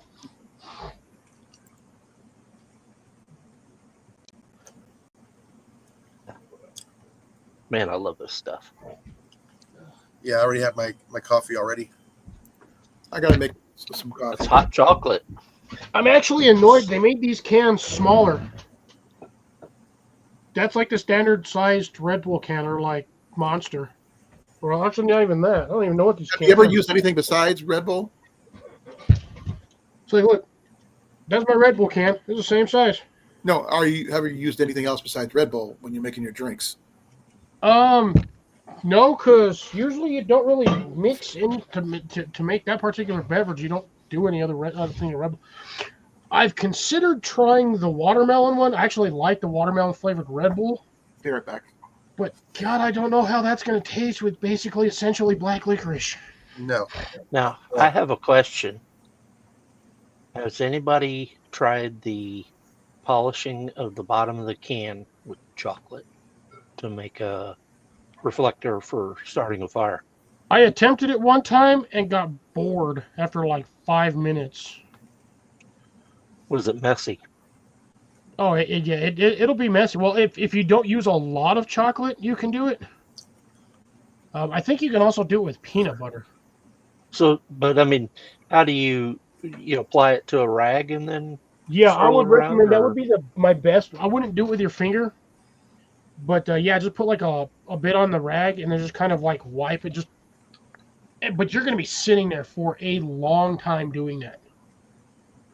And you said peanut butter can do it too? Yeah, I think you can do it with peanut butter too. I think I've heard people do it with peanut butter, but yeah, you can do it with what chocolate. butter? What did I walk back into? Honestly, if you have a tube of toothpaste like on you for like in like a DOP kit or something, you can put a dab of that on there and just keep doing the same thing because toothpaste. Chocolate will polish it out too.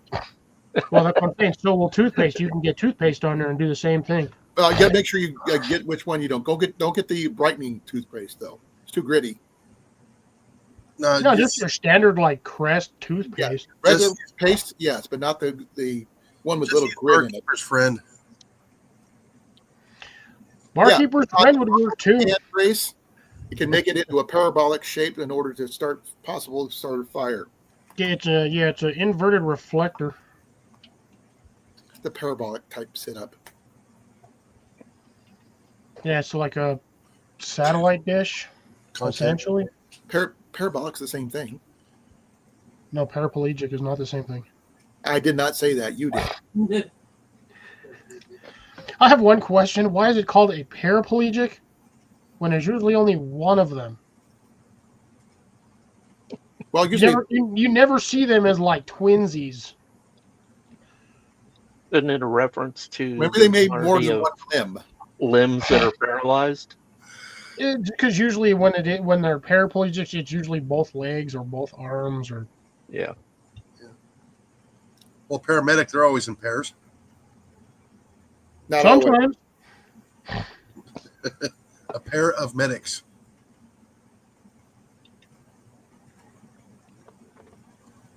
It is a little messy though, Grace, but you got to make sure you have a good clean cloth to get it off there without,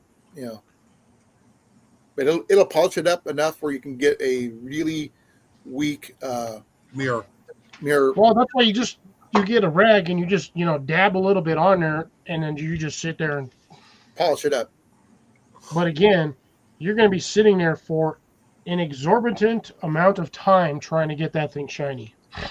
But once you do, I've not seen anybody do a lot of that particular style, other than Dave Canterbury did it once, I think. It takes freaking forever. You're literally faster off. Even you, Colin, I think you would actually be able to get a bow drill fire started faster than sitting there for an hour trying to polish the bottom of the can. That's actually saying something because that's like my worst thing ever. Because I don't really believe in bow drills.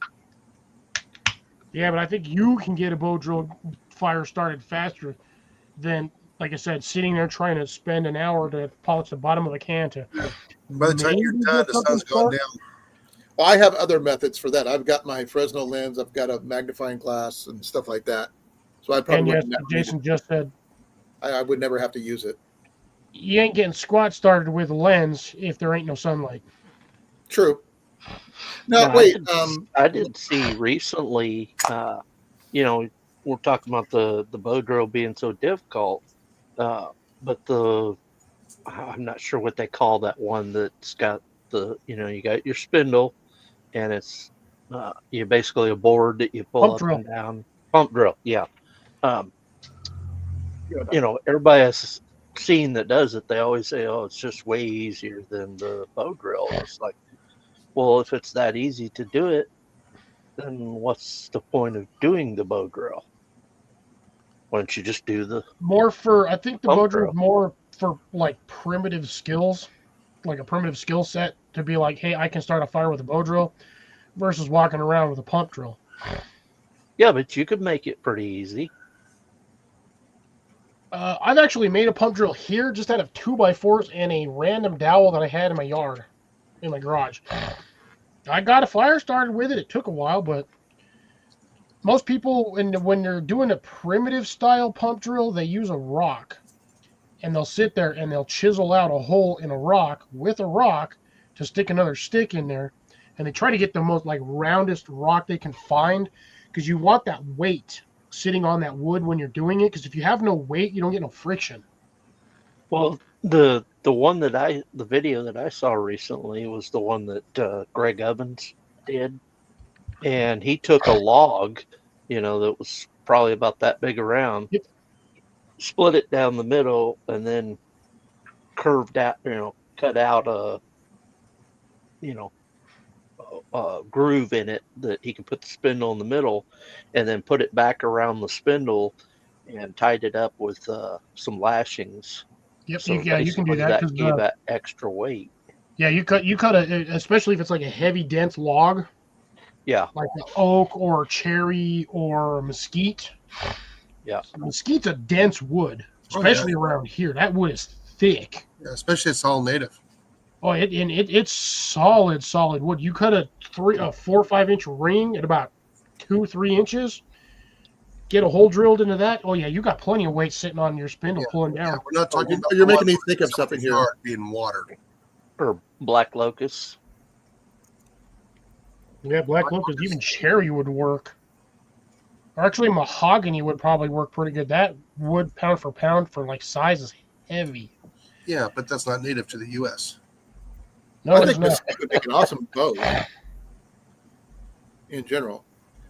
Got to get them to try more. I mean, the biggest real difficult with with the standard classic bow drill is string tension, and it's the awkward leverage that you have because you've got to hold your hearthboard with one foot, and you got to lean over all weird cantilever style with one hand trying to support and put pressure on your spindle while not trying to fall over while freaking doing this like you're side stroking a horse or whatnot. I mean, it's a lot of effort to possibly. I mean, you got a 50-50 shot on that. Once you get that coal on the board, you got a 50-50 shot of getting that thing going. It's either you're gonna get it that amber glowing and going on there, or you're gonna bump it and dump it in the dirt, and then it's gonna go out almost instantly. Yeah, so this towards the end of this last camping season, I decided I was going to play around with it just to, I guess I could add it to my repertoire of skills to say that I've done it. But the problem I ran into, which I don't see why it did it, and with the bow drill and the spindle, I'd work it back and forth, and the spindle did not turn. But I use paracord with it. I mean, I don't have a leather strip that I think you could have wetted the paracord down, give you a little bit more grip. I've done it with dry paracord. You have to have enough tension, but you have to make your spindle a specific way, otherwise it will not work. Which is what? So you want your spindle is you're going to have one side is basically going to be kind of rounded. That's going to be hang on a your. second. I might have it. That's where your bearing block goes on, right? The rounded Negative. part of the bearing block, No. the other way around. Yes. You want so essentially like a pencil. Like if you took a pencil and rounded off one end and then sharpened the other end, you want the pointy bit facing upwards. Now, with that in mind, you do not want a severe severe point, like arrow point. You want kind of like a short 45 or maybe like a 35-degree point on there. So there's Hickory. That's the end that goes on the hearthboard, and the top end, that pointy end right there, is what goes into your spindle. yeah. So basically, I had it right here, wrapped around here, and you can see where it wore off because I had it, Sliding.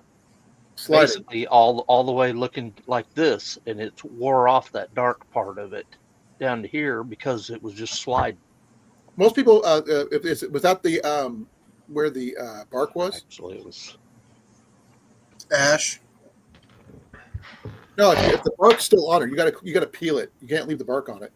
No, the bark's off of it. That's just that final layer before the cantilever. actual wood. Yeah, No, the answer for Then- Grace is ash. hearth, which I oak, haven't maple, and- notched it yet. I was wanting to get it started. And hickory, Grace, on the what drumsticks are made out of, Hickory and ash. and maple. And this is So I would like Oh, to see just- someone try using a drumstick to start a fire. That'd be kind of cool. this is actually what the would look like before, You cleaning carve. It looks it like down to birch. this. It does look like birch. It's actually a cherry tree. Oh, So that'd make a good hearthboard then. I thought so. So basically, that'll get hot. That's good though. basically I split this down and carved it down to be a little more flat, and then got it ready so that I could put my notch in the side of it. But yeah, like I said, so you said pointed end goes up.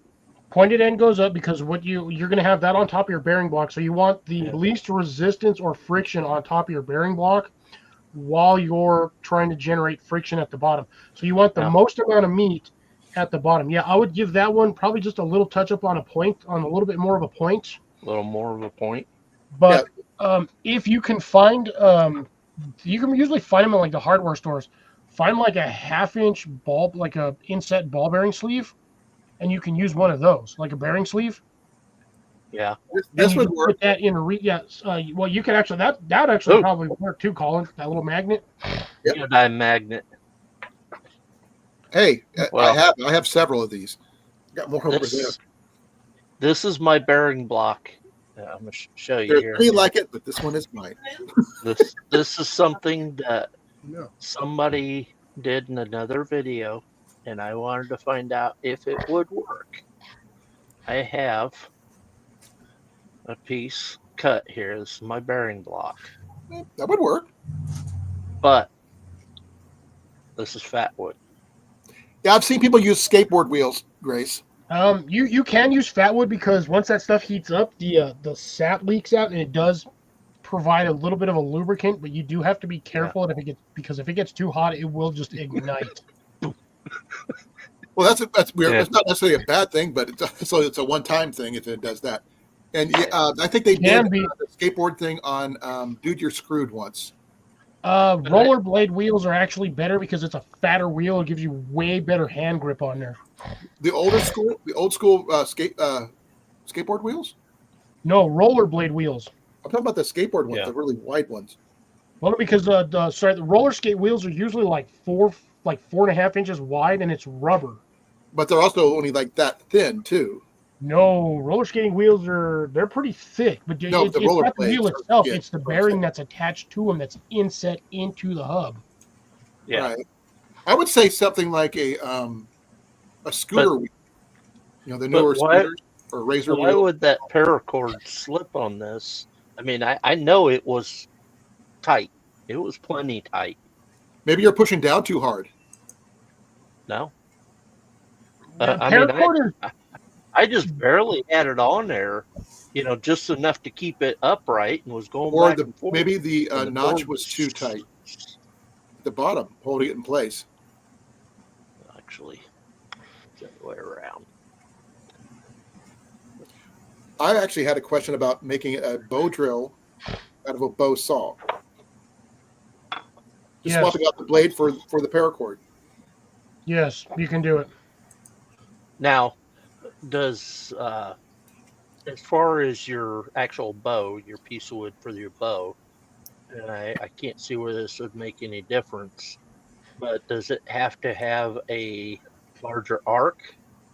I mean, it was probably that far out from Yeah, that's almost more than flat. enough. I've seen them Yeah. almost flat I mean- sometimes. it was. I mean, it was unbelievable. I could not get it to spin in it. It just could have been that the string itself might have been too loose because when you do those, you want a lot of string tension. Like you almost want like piano string tight when you're doing those, so that When I- string grabs it. How many When I reps did did you the- give? When I did the twist, well, one wrap, so basically you just put it over and do one wrap. and- Okay, yeah. But May not like like I said, fires. when I did the twist, it basically had a full loop around Yeah. it.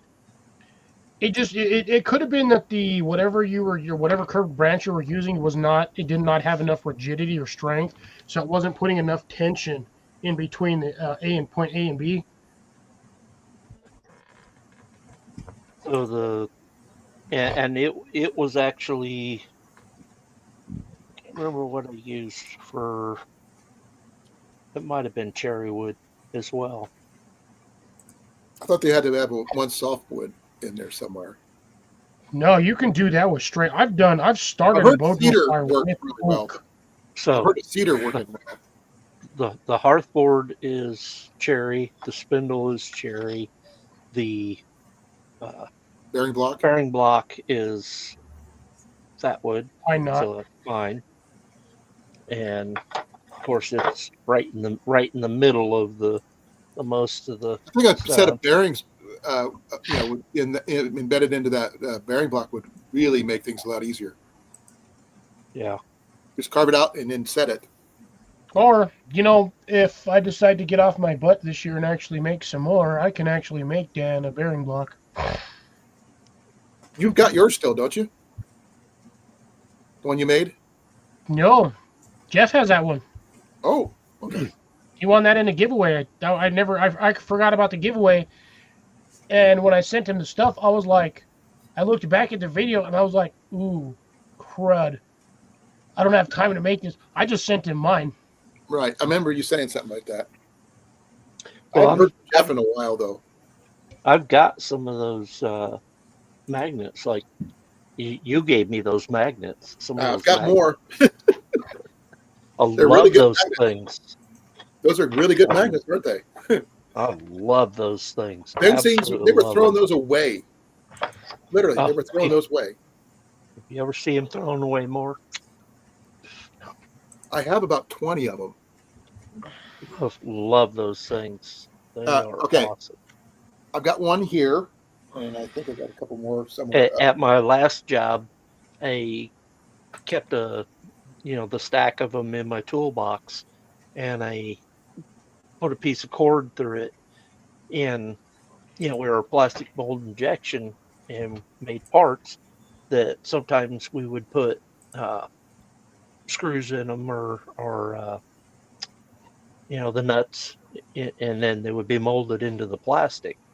Well, the mold would open up, you'd reach in there, put your nuts on a little pin, then it closed, make the part come out. Well, when people go to put them in there, they'd have a handful of them, they'd drop them down below, and they'd be all over the floor and everything like that. Well, of course, when everybody would go to sweep them up, they'd sweep up all the dirt along with it, and then they'd dump it back in the box with the rest of them. So when you went to grab some more out, put them on, you'd be grabbing a bunch of dirt. So I took that magnet on the string and just went around picking them all up. I used to do that when I worked in the bakery because we have a conveyor belt that went everywhere. And there was probably 200 or 300 rollers just in one area on one of the conveyor belts. And when one of those rollers would give out, the bearings would go, it would eat the cage. It would shit out all the bearings on one side. I used to have like a big old bucket full of like 1/4-inch bearings. Be good for your slingshot then, right? Slingshot. Like I said, I used to have them. What happened? There's somewhere scattered out in the yard. Yeah, some of them became projectiles for bottle rocket experiments and some other things. And some windows. I've seen people make actual knives out of ball bearings. You can, yeah, Damascus knives. So I guess those, Dave could probably do something like that. You don't see them very much anymore, but remember the old ceramic bell things up on the power lines? Oh, yeah.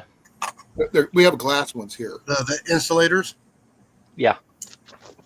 They're probably ceramic now, but they were glass before. I got one right out here in the corner of the yard. It's one of the dual ceramic ones that goes this way. Sorry, things are wrong. So you got the cables that go in there this way and this way. And then that insulator's about, I don't know, about that big. Right. Big old fat sucker, like the size of it. It's like bigger than a soup can, actually. Huge thing. Still in one piece. Surprised that thing hasn't broken. Yeah, I remember my grandparents had the glass ones. They had a lot of them. Yeah, those glass ones are actually worth some money. You see them out at the thrift shops all the time. How many Yeah, did we 'cause, well, sell at the flea market that time, Dan? What's that? Those glass insulators, we saw them at the flea market. They were everywhere. Yeah, they're like a bluish green Oh, color. yeah. Yeah. You see through them. Yeah, they're Yeah. porcelain now. Good to know. So say one of us spent a bunch of ball bearings, you can make a knife out of it. that's why ball bearings are so good. That even under high temps, they don't warp. Yeah, so I could probably try that with it, but the only thing about it is, uh, you really want something that, is comfortable to wrap your hand around. That's that, that's why this, especially with the sloped edge on it, it actually is very comfortable to hold. Whereas the size of those neodyme magnets, are Yeah, that's about like that. tiny thing. So it would be kind of hard to hold and keep it, your spindle straight, you know. If you're not comfortable in the way you hold it,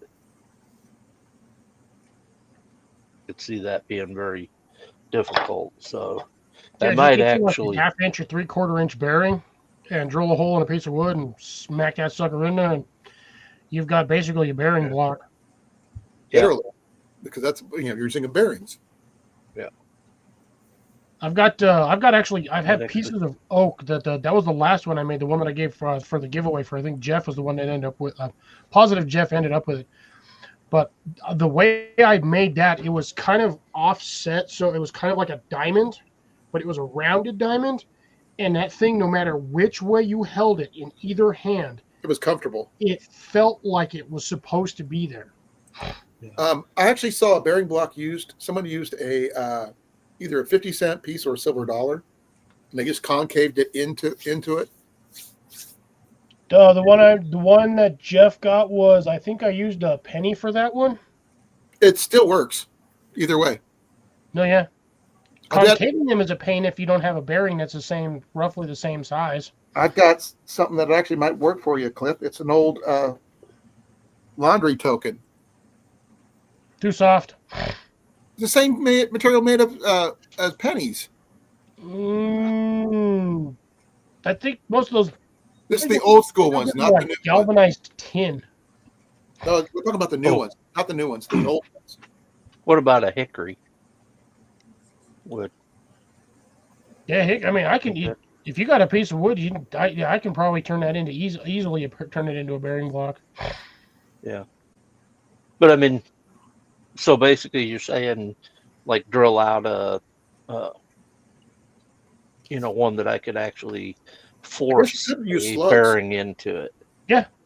You just, whatever it is, you just make it so it's just tight enough that you don't have to use any epoxy to hold it in there, because you don't want to put any epoxy on anything that has moving parts, because it'll seize those moving parts. Yeah. But if you get a sealed bearing, it'll have the outer casing, it'll have the cover, and then it'll have the inner spindle, and you can just press that into whatever hole or bearing block that you'd like, You just tap and it in. you'll have basically essentially a friction-free bearing sleeve or bearing block that you're used for decades before that thing gives out.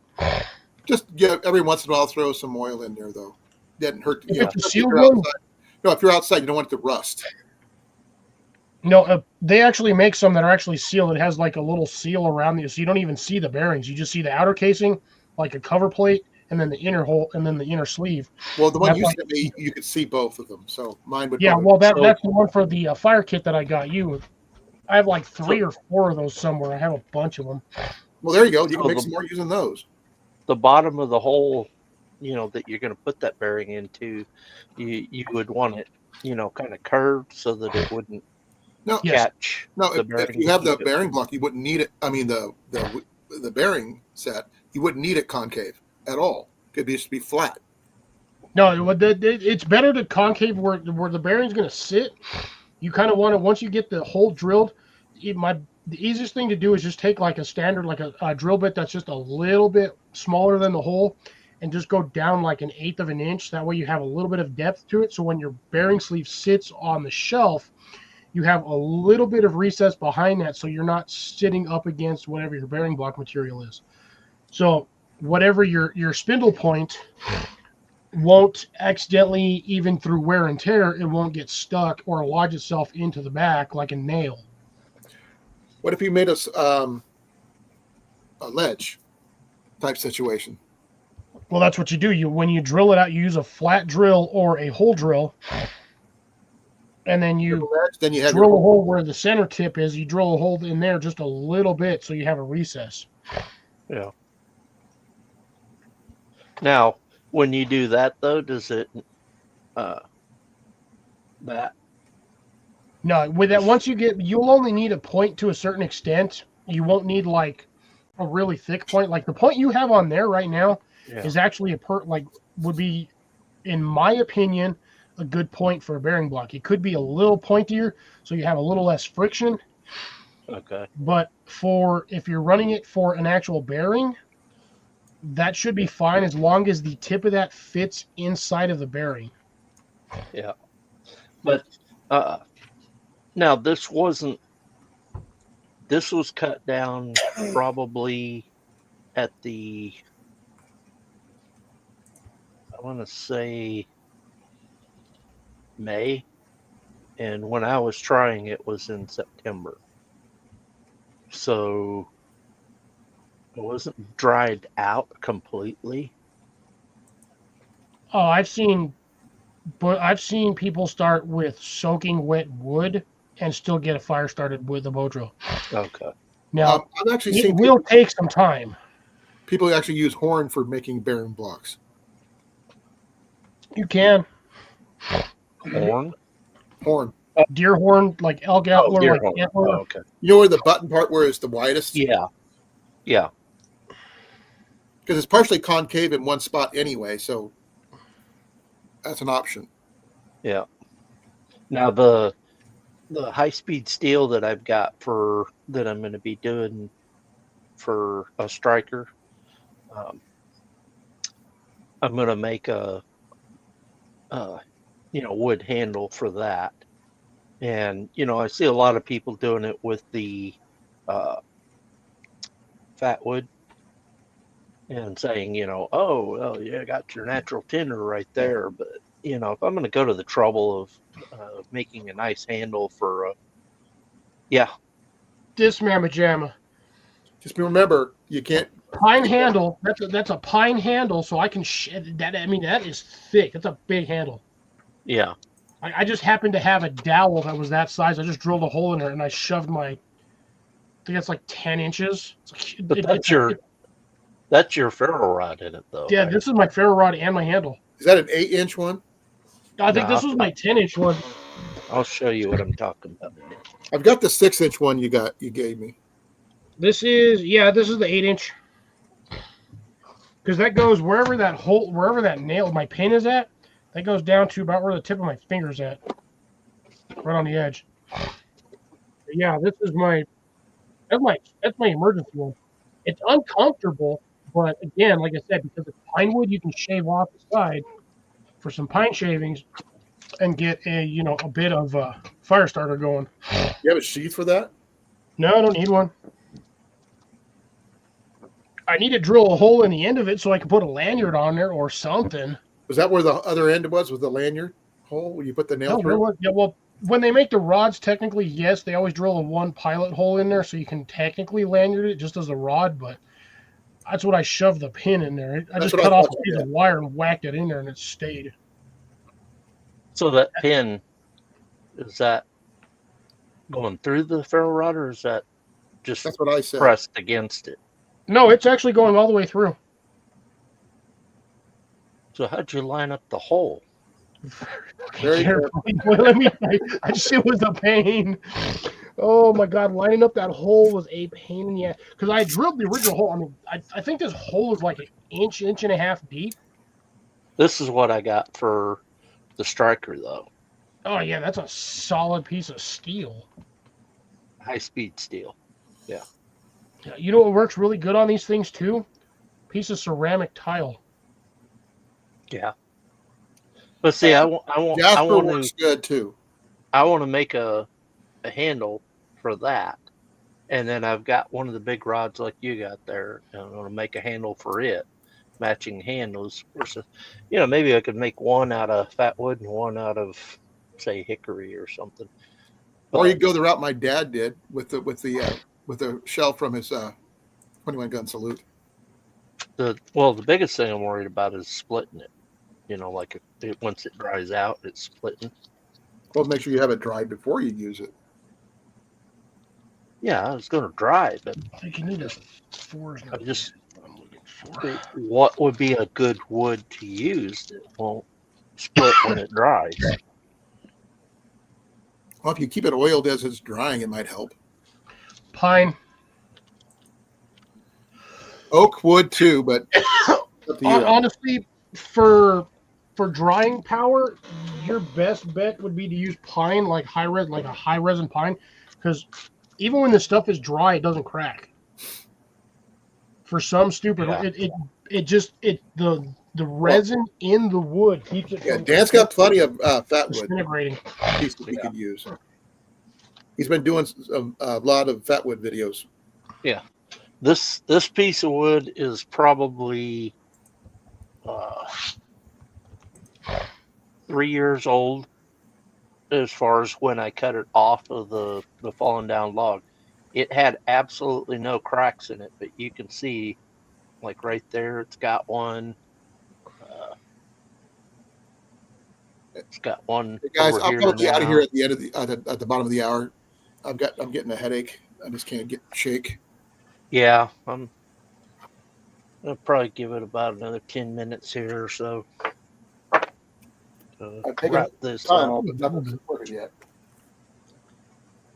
Yeah, it's been a good evening. A lot of good topics here. Uh, like I said, I'm considering doing this every Sunday night. Uh, Sounds good. this sounds like a good time slot. I always hate to interrupt. Of course we've got Colin, who's Tuesday and Thursday night, 7 o'clock. Is that right, Colin? Mm-hmm. Yep. And then we got Jason, who is Wednesday nights. He's at catty corner. I'm right below you. Yeah. 7. Yeah, 7 o'clock. Okay. And then we got Cliff on Saturday nights at The other way. 7. Point the other You gotta direction. point the opposite direction. There you go. Oh, well, on my screen, it's Yeah, always it's remember right.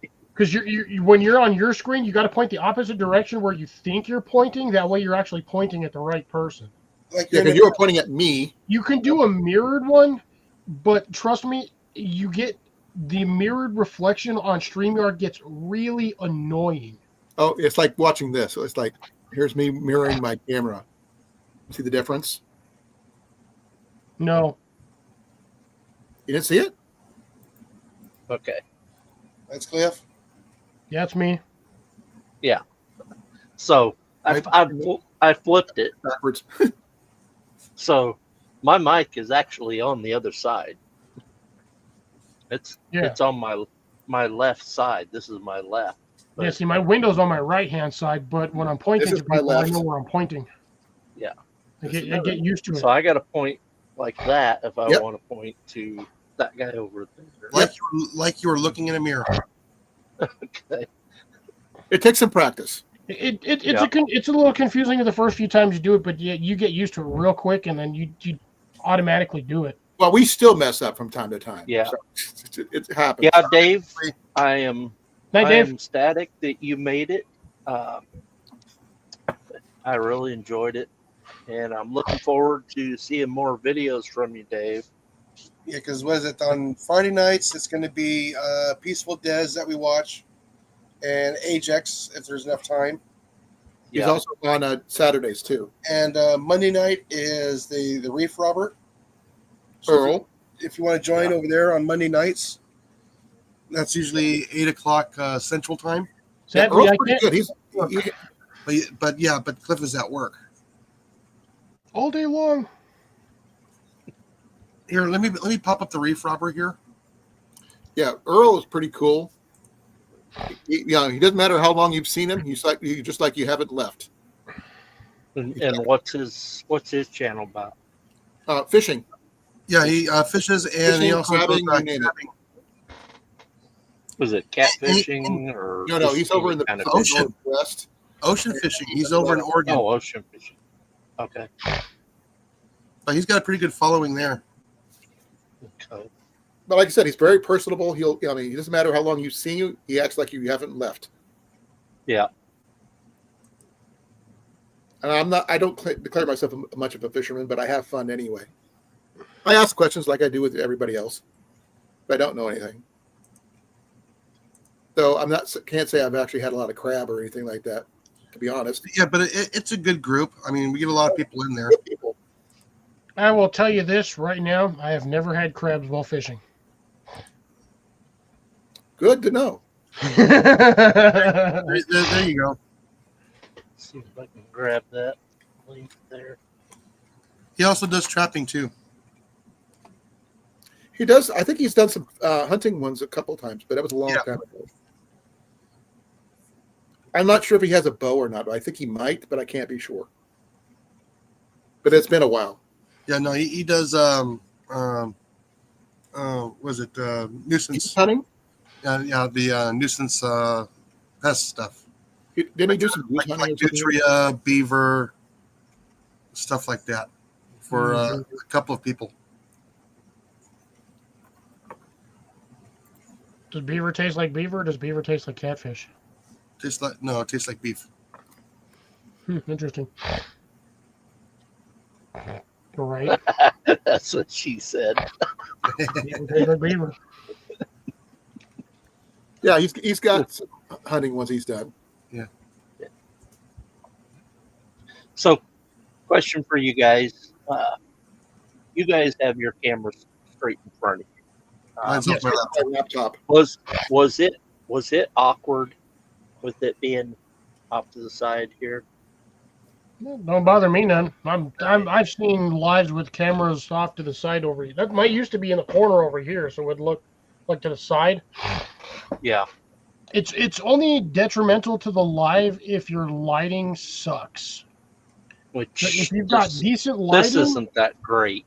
Well, if you're talking to somebody in the panel down here on the chat, it helps if you're looking at the camera, so people understand that you're talking to them. But that's one thing I've noticed. That's it. I mean, Yeah. if you have a separate camera like Cliff does, I don't know about Jason, but I know mine's kind of set because it's my laptop. No, mine's on my laptop. Like I said, I need to get some camera cords.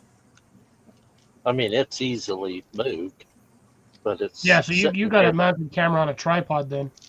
Yeah. See, I would like to have a cord so I can go from my laptop to my my Nikon.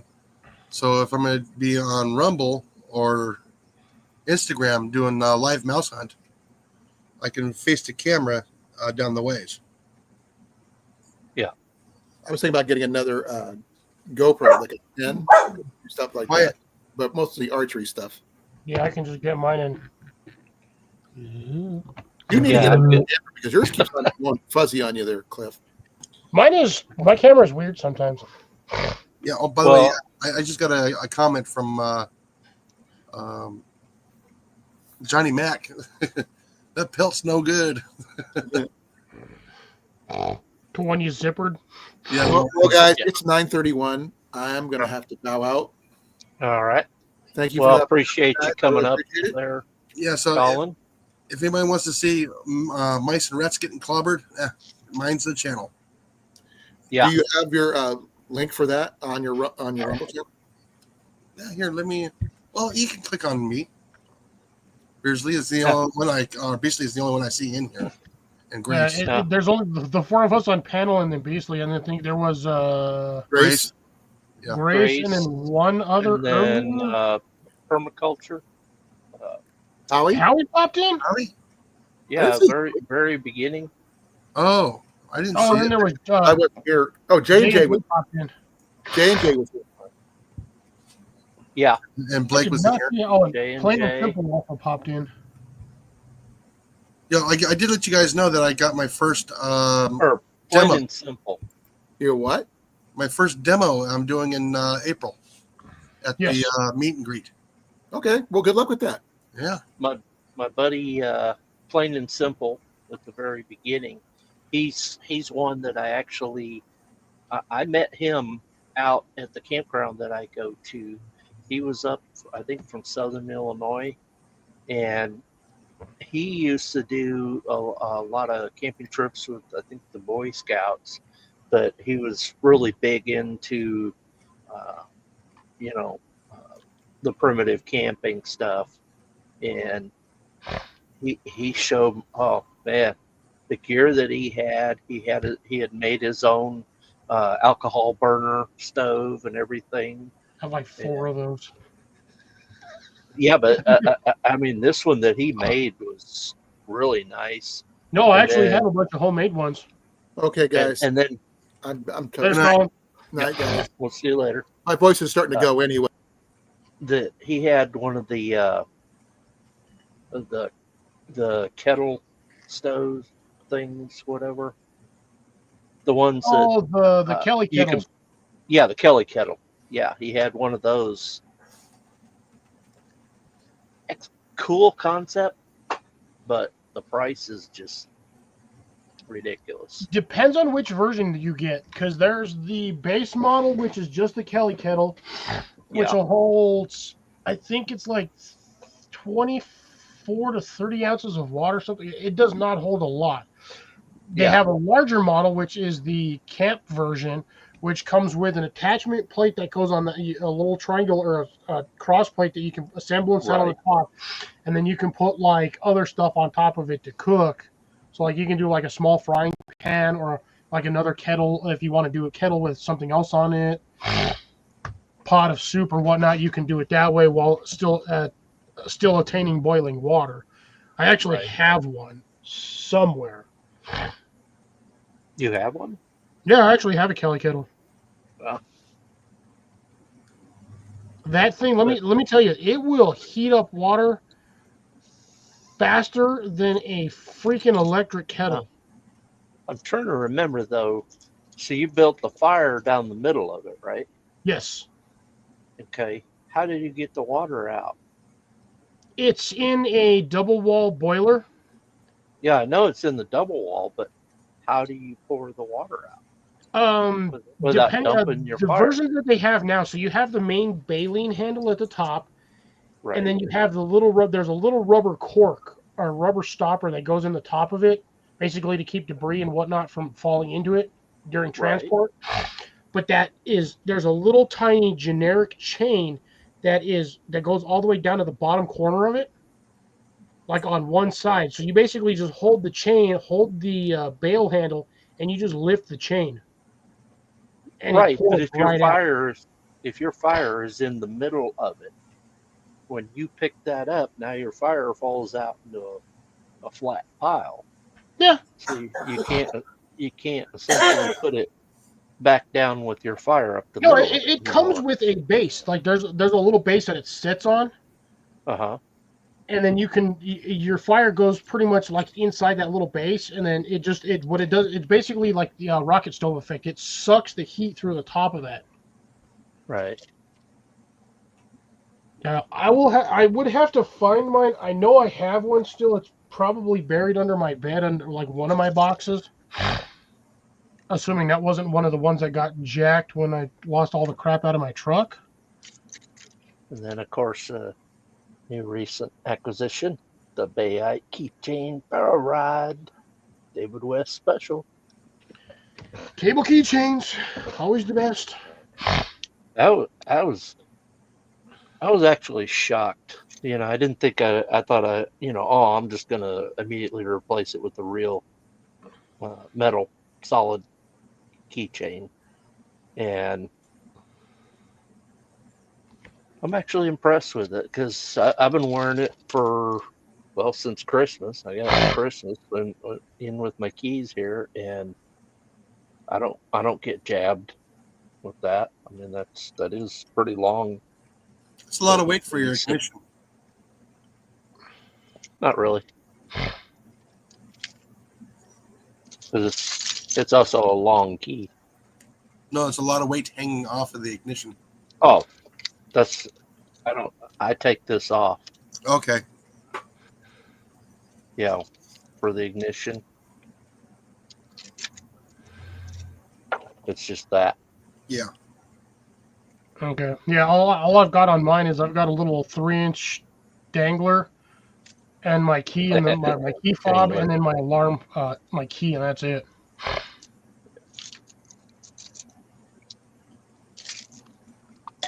Well, actually, I've got mine right here. I can just reach over and grab it. So this is all I have. So I've got my key fob, little 4-inch, 3.5-inch, and then a Night Eyes clip. And yeah, that's my whole key set. Ooh, Hardly any weight on this thing at all, honestly. I acquired something today. That's a freebie. Long key. Long key. I acquired the clips for like the leashes for dogs. Yeah. So and of course then it's got the strap on it, but somebody left those out at the park, and it was basically a leash for 2 dogs, but the strap on it was all rotted. I mean, I'm surprised they were able, but these were the bigger clips for bigger dogs. This wasn't your little poodle clip, it was the big one. So I grabbed, I cut those off the straps and kept those. So I'm looking for a project for those. Now, did you keep were they your retractable leashes, or was it the nylon leash? It was a nylon leash, but the leash part of it was rotting out, Gotcha. basically. So it wasn't worth turning it into Anything. Keeping the strap for any purpose. So basically I just have the the clip end of it, and then it's got the looped Swivel loop on the back end. Yeah, swivel loop. So looking for a project for that. That would be a good lanyard for a you make a short lanyard and you put that on a ferro rod, and then you just clip that to your pants, clip it to your belt. Bravo. There's always somebody that'll come up with a good idea. Yeah, you do the same thing like I have right here. You just that end through your this end through your ferro rod. You make your clip right there. You latch the other end to the clip, and I mean, you don't have to 3-4 inches. I mean, honestly, that's 4 feet right there. That's about 4 feet is what I've taken one of these apart before, and that's about what I ended up with. Is 4 feet, and then mine actually you can't tell anymore on this, but there's actually a little insert that goes in here. It's only about 4 inches. Absolutely useless unless you have a way of making like fishing lures. You can make like a couple little fishing lures with that piece alone, but I mean, What's that's the 4 insert? feet. That's an emergency shoelace. What's the insert? It's just a piece of paracord. Yeah, but So it goes like every other braid. Let me do it this way. I can do it. yeah, but I thought you said there was an insert in there. Oh, sorry. No, I meant like the insert. So like I have the ribbing here on this one, so it goes like Right. every other one. So it'll be here, go over that one, go under that one, go over under, and it's just a little piece of like 4.5 inch like white paracord. Okay. And that's all it is, and it folds over, like it goes into the back like a little bit. I actually can't remember what side it actually goes into. Yeah, so it folds in right here. It's hard to see because it's all shiny. I've been wearing these things for like, I think it's 7 years now I've been using this thing. Yeah. It still hasn't fallen apart. And then it just has the standard loop end. But this is like the 275 paracord, like the really, really cheap end stuff. But yeah, or I can make you one of these. Just all this damn thing. It's almost 30 feet of paracord right there in that little tiny bracelet and that little anklet. Let me show you my attempt at one. And the funny thing is, it does not look like 30 feet. That just looks like you might get maybe 15 feet out of that. No, that's 4 strands of paracord going through the bottom of this thing.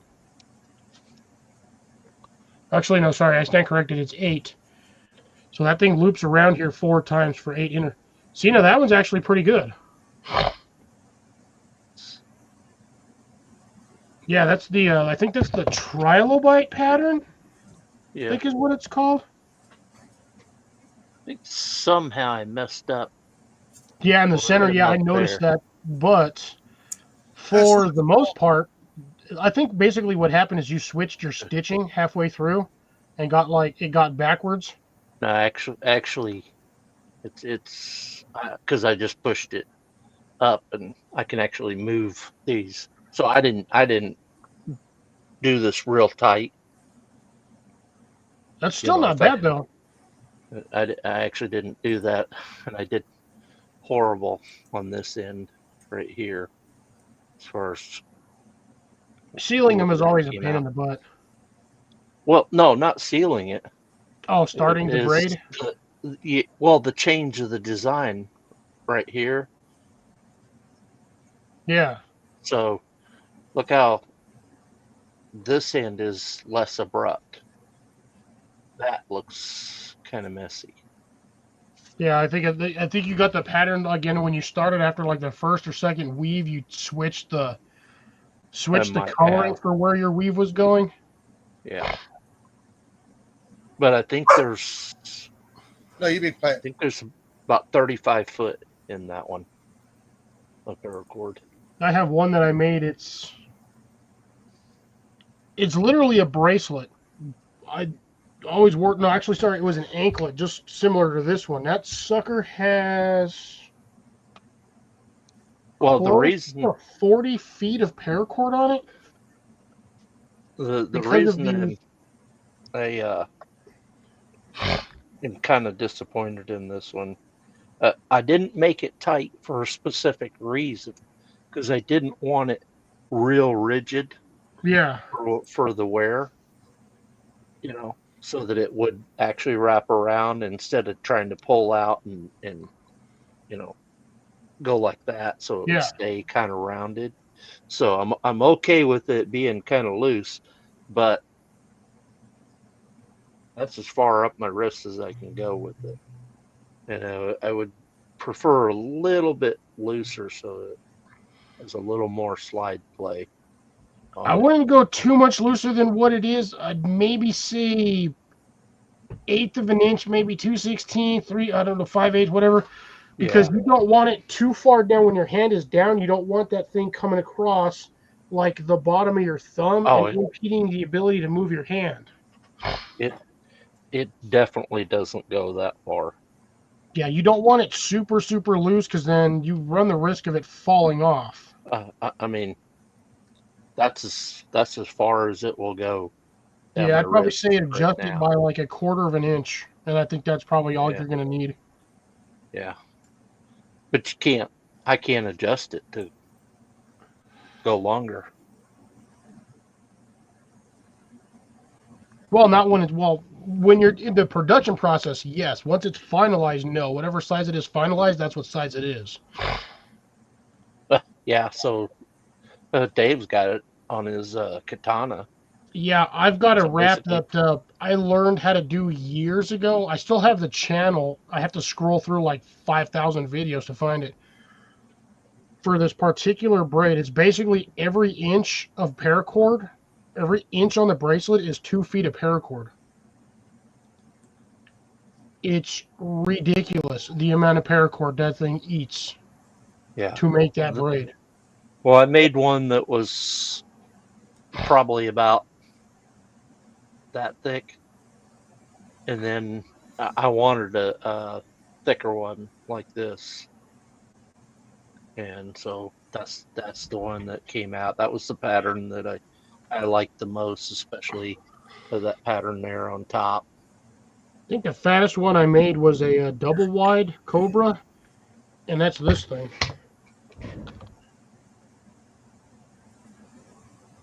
So that's the standard Cobra braid. Turn it sideways so you can see about how thick it is. Oh, it's fucking thick. Oh yeah, yeah. That's thicker than that. Oh yeah, probably easily thicker than that. Yeah. because I've got the cordage runs through here.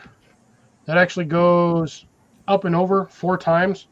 So essentially it's 8 strands going down this way, 8 strands going down, or well, 4 going down one side, 4 going down the other side. All right. Good night, guys. Night, Jason. All right, Jason. Good night. See everybody next time. Yes, sir. Have a good night, Molly. Appreciate you joining us. Night, Molly. Nice sweethearts. But the nice part about this particular design is the way I did it is I can take the loop, I can take the link out of here. Like I'll have to work. I'd have to work it out, but I pull that link out, and I can just work on this end, and these will slowly pull through here, and I can unravel this thing in less than 2 minutes. Yeah. And it just unravels. Now, mind you, when you do a braid like this and you do the unravel, it twists. But all you got to do is just untwist it, and you have, I think this one's like 35 feet, I think is what I put on here. Because this thing is long. I should probably take it apart at some point because I'm losing a lot of the skin off of it. So I might have to rebuild this thing. Yeah. All right. We haven't quite made it till 10, but I think we'll probably wrap things up. People are kind of dropping away to the side there, but like I said, I do appreciate everybody that showed up tonight, and my co-hosts there, Cliff and Jason and Colin. Appreciate those guys helping, and appreciate Dave sticking with us. I mean, I miss you, guy. I do. I miss the videos that you put out. I mean, that's some good stuff. Now I know you put out some recent ones here, so I need to see some more. And then, of course, Grace. Yeah, Grace, I'm gonna try to do that. We'll see. Next Sunday is Super Bowl Sunday, isn't it? Yes, I believe so. And what time is that game time? Is that a 3 o'clock game or something like that? I 3:30? honestly don't know. I don't pay attention to the Super Bowl. Well, I work in a restaurant. I can't stand football because, oh my God, there's dumb people that it brings in. Grace knows. Grace knows. How many times I complain about the idiots that come into work on Sundays. so like I said, if it's a 5 o'clock, 6 or 7, I get. Let's see. Oh, let's see. Start Google it here in a second. My phone's about to die. Jesus.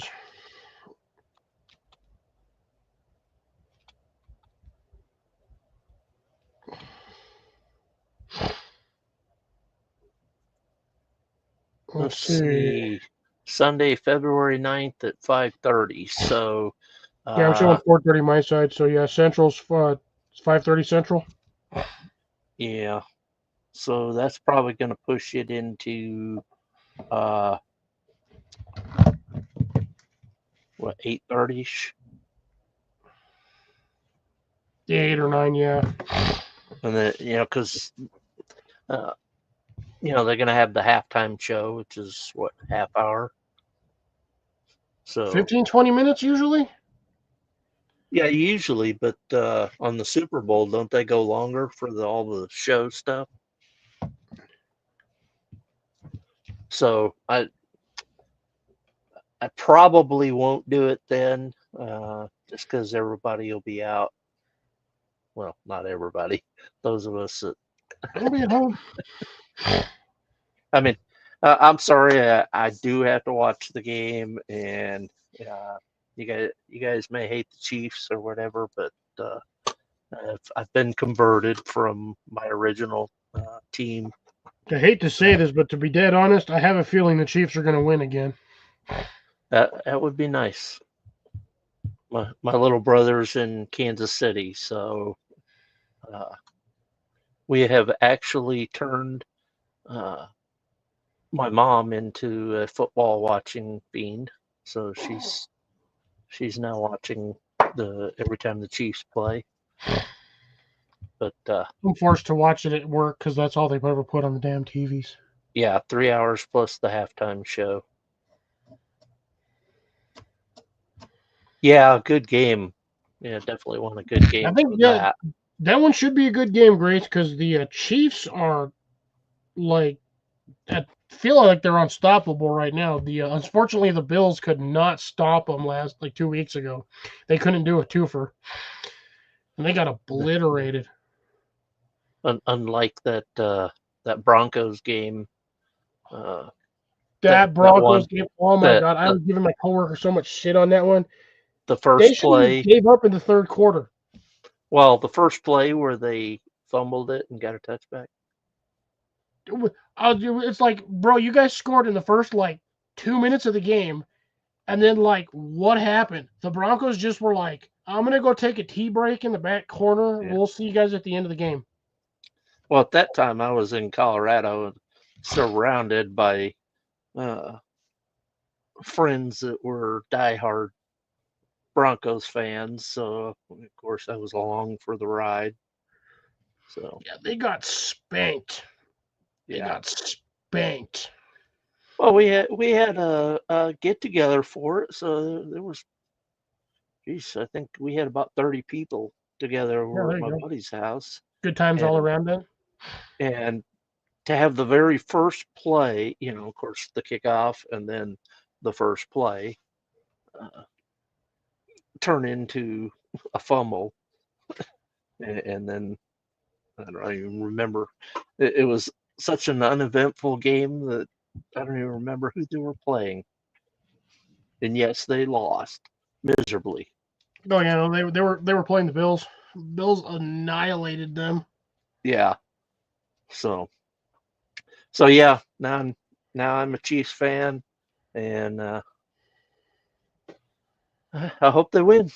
I got I got Cowboys fans, Niners fans where I work, like my coworkers.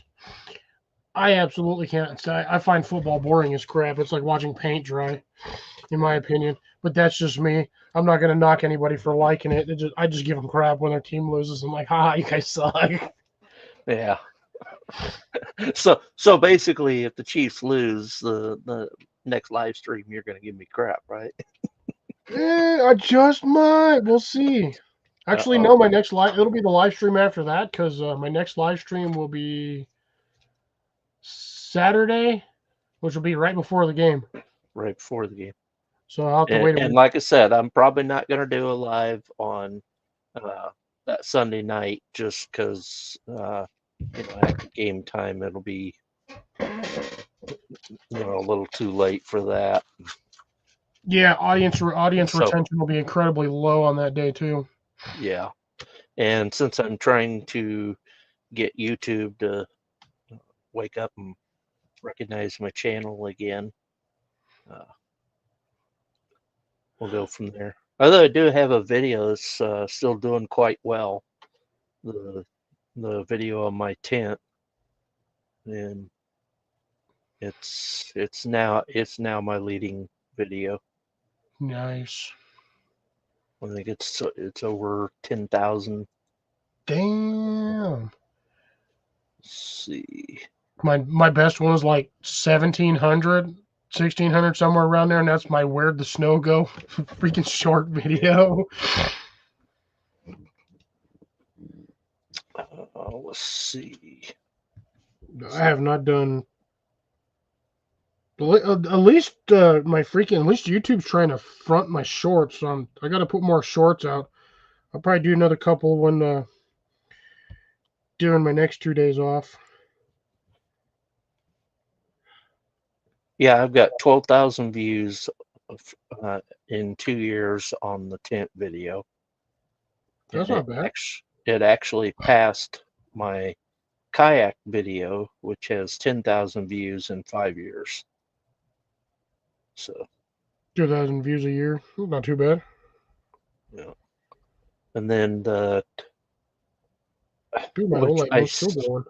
I still am absolutely baffled by the part 2 of the fat wood tinder that I did with the auger bit. I got 1.3K views in the first 17 days, and then it flatlined.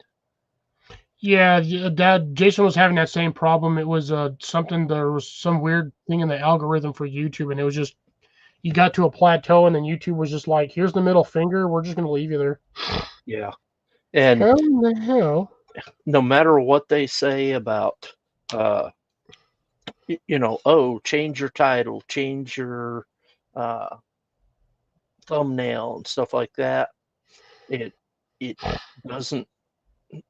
Once Google or the search engines have basically created their assessment of what the video is about, and does its impressions and things like that. Once it's done that, there's no changing it. So I actually stand corrected. Looking at my shorts, like I didn't even notice this before because I don't normally pay attention to my shorts. I have one short that did 6,000 views. I was like, what the heck? Oh, nice. I see 6K on there, and I'm like, wait, what? I'm like, there's no way. I thought my biggest one was my Where'd the Snow Go for like 1,700, and I was, damn, that's killed. That's awesome. Oops, I'm wrong one. gonna. Oh, question. What'd you think of the thumbnail of tonight's live? I don't know if you saw it. The bear cooking. Dead honest, I don't even remember what it like. I just seen that you were live, and I was like, wait, what the heck? Okay, so you just went off the announcement. Oh yeah, there you go. The bear cooking in on the mechanical bear. It looks like with what looks like a little coffee pot, a little kettle over there cooking some veggies. Yeah, That's a nifty. That's a cool little thumbnail. I created that using an AI generated thumbnail. Interesting.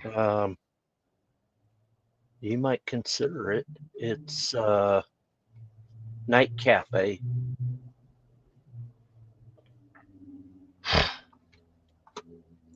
And so basically you just put in a description of what you want, and it'll Yeah, come AI up. kind of gives you a basic, generic sort of outline for it. Yeah. Let me show you, see if I can pull up some of my creations here real quick. Dang, kicking my butt on subs. I gotta get my sub count working hard. I've Getting close to 600, but been working, basically participating in live streams. that's where I'm at, like 6 days a week. I've been getting, well, it helps that, like I know Jason helped me out the other day when I was on his live stream, and we do have the core same group that comes into our live streams. Yeah, unfortunately, it's like the same, like 15, 20 people. Yeah, But those are our best ones because those are loyalists, and pretty much almost no matter what we do, they're not going to leave us. right. So, okay, there's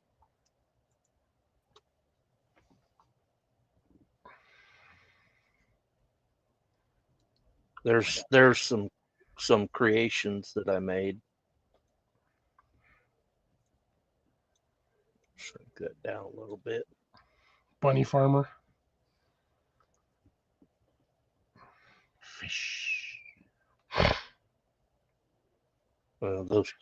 Those I didn't make, the bottom ones, but the bear, the fishing ones, I didn't make the swirly one there in the middle, and then the camping ones, and the bunnies out looking over the field. course, it totally did not make what I mean, it was off on what I was trying to do. I was basically like the farmer there with the bunny, but the bunny wasn't supposed to be wearing denim. Overalls. Yeah, it was supposed to be, kind of a Peter farmer Rabbit kind of sort of thing. out looking over a field with the bunny beside him there, and kind of showing the years that have gone into it, and the toll Yeah. it's taken on him with the Yeah. young rabbit I next think to you him. need specific key phrases when it comes to using AI, because AI is still in the very, very young stages of development. Yeah. Now this one here with the bunny in his pocket's not too bad either. But yeah, that's what I'm using to make some thumbnails and try that out and see how inviting that is. But just been kind of trying some new things here. But we are at the top of the hour, so That we are. Wow. Gonna finish it off here. Appreciate everybody coming in. Cliff, appreciate you sticking with me Yeah, here. thanks for having me up. It really helped. I'm my own worst critic when it comes to my videos and about doing live streams. Like I'm never going to have anything good to talk about. So I feel you on that one. Appreciate it. I appreciate it. Yeah, no problem. I really do. And we will catch everybody later. Y'all have a good time. You Remember, all be safe, folks. be kind to one another. And since Jason didn't say it before he left, don't forget to slap a rat. All right. You guys have a good evening. And we're out in 4, 3, 2, 1. -0, 6, 4. Gotta push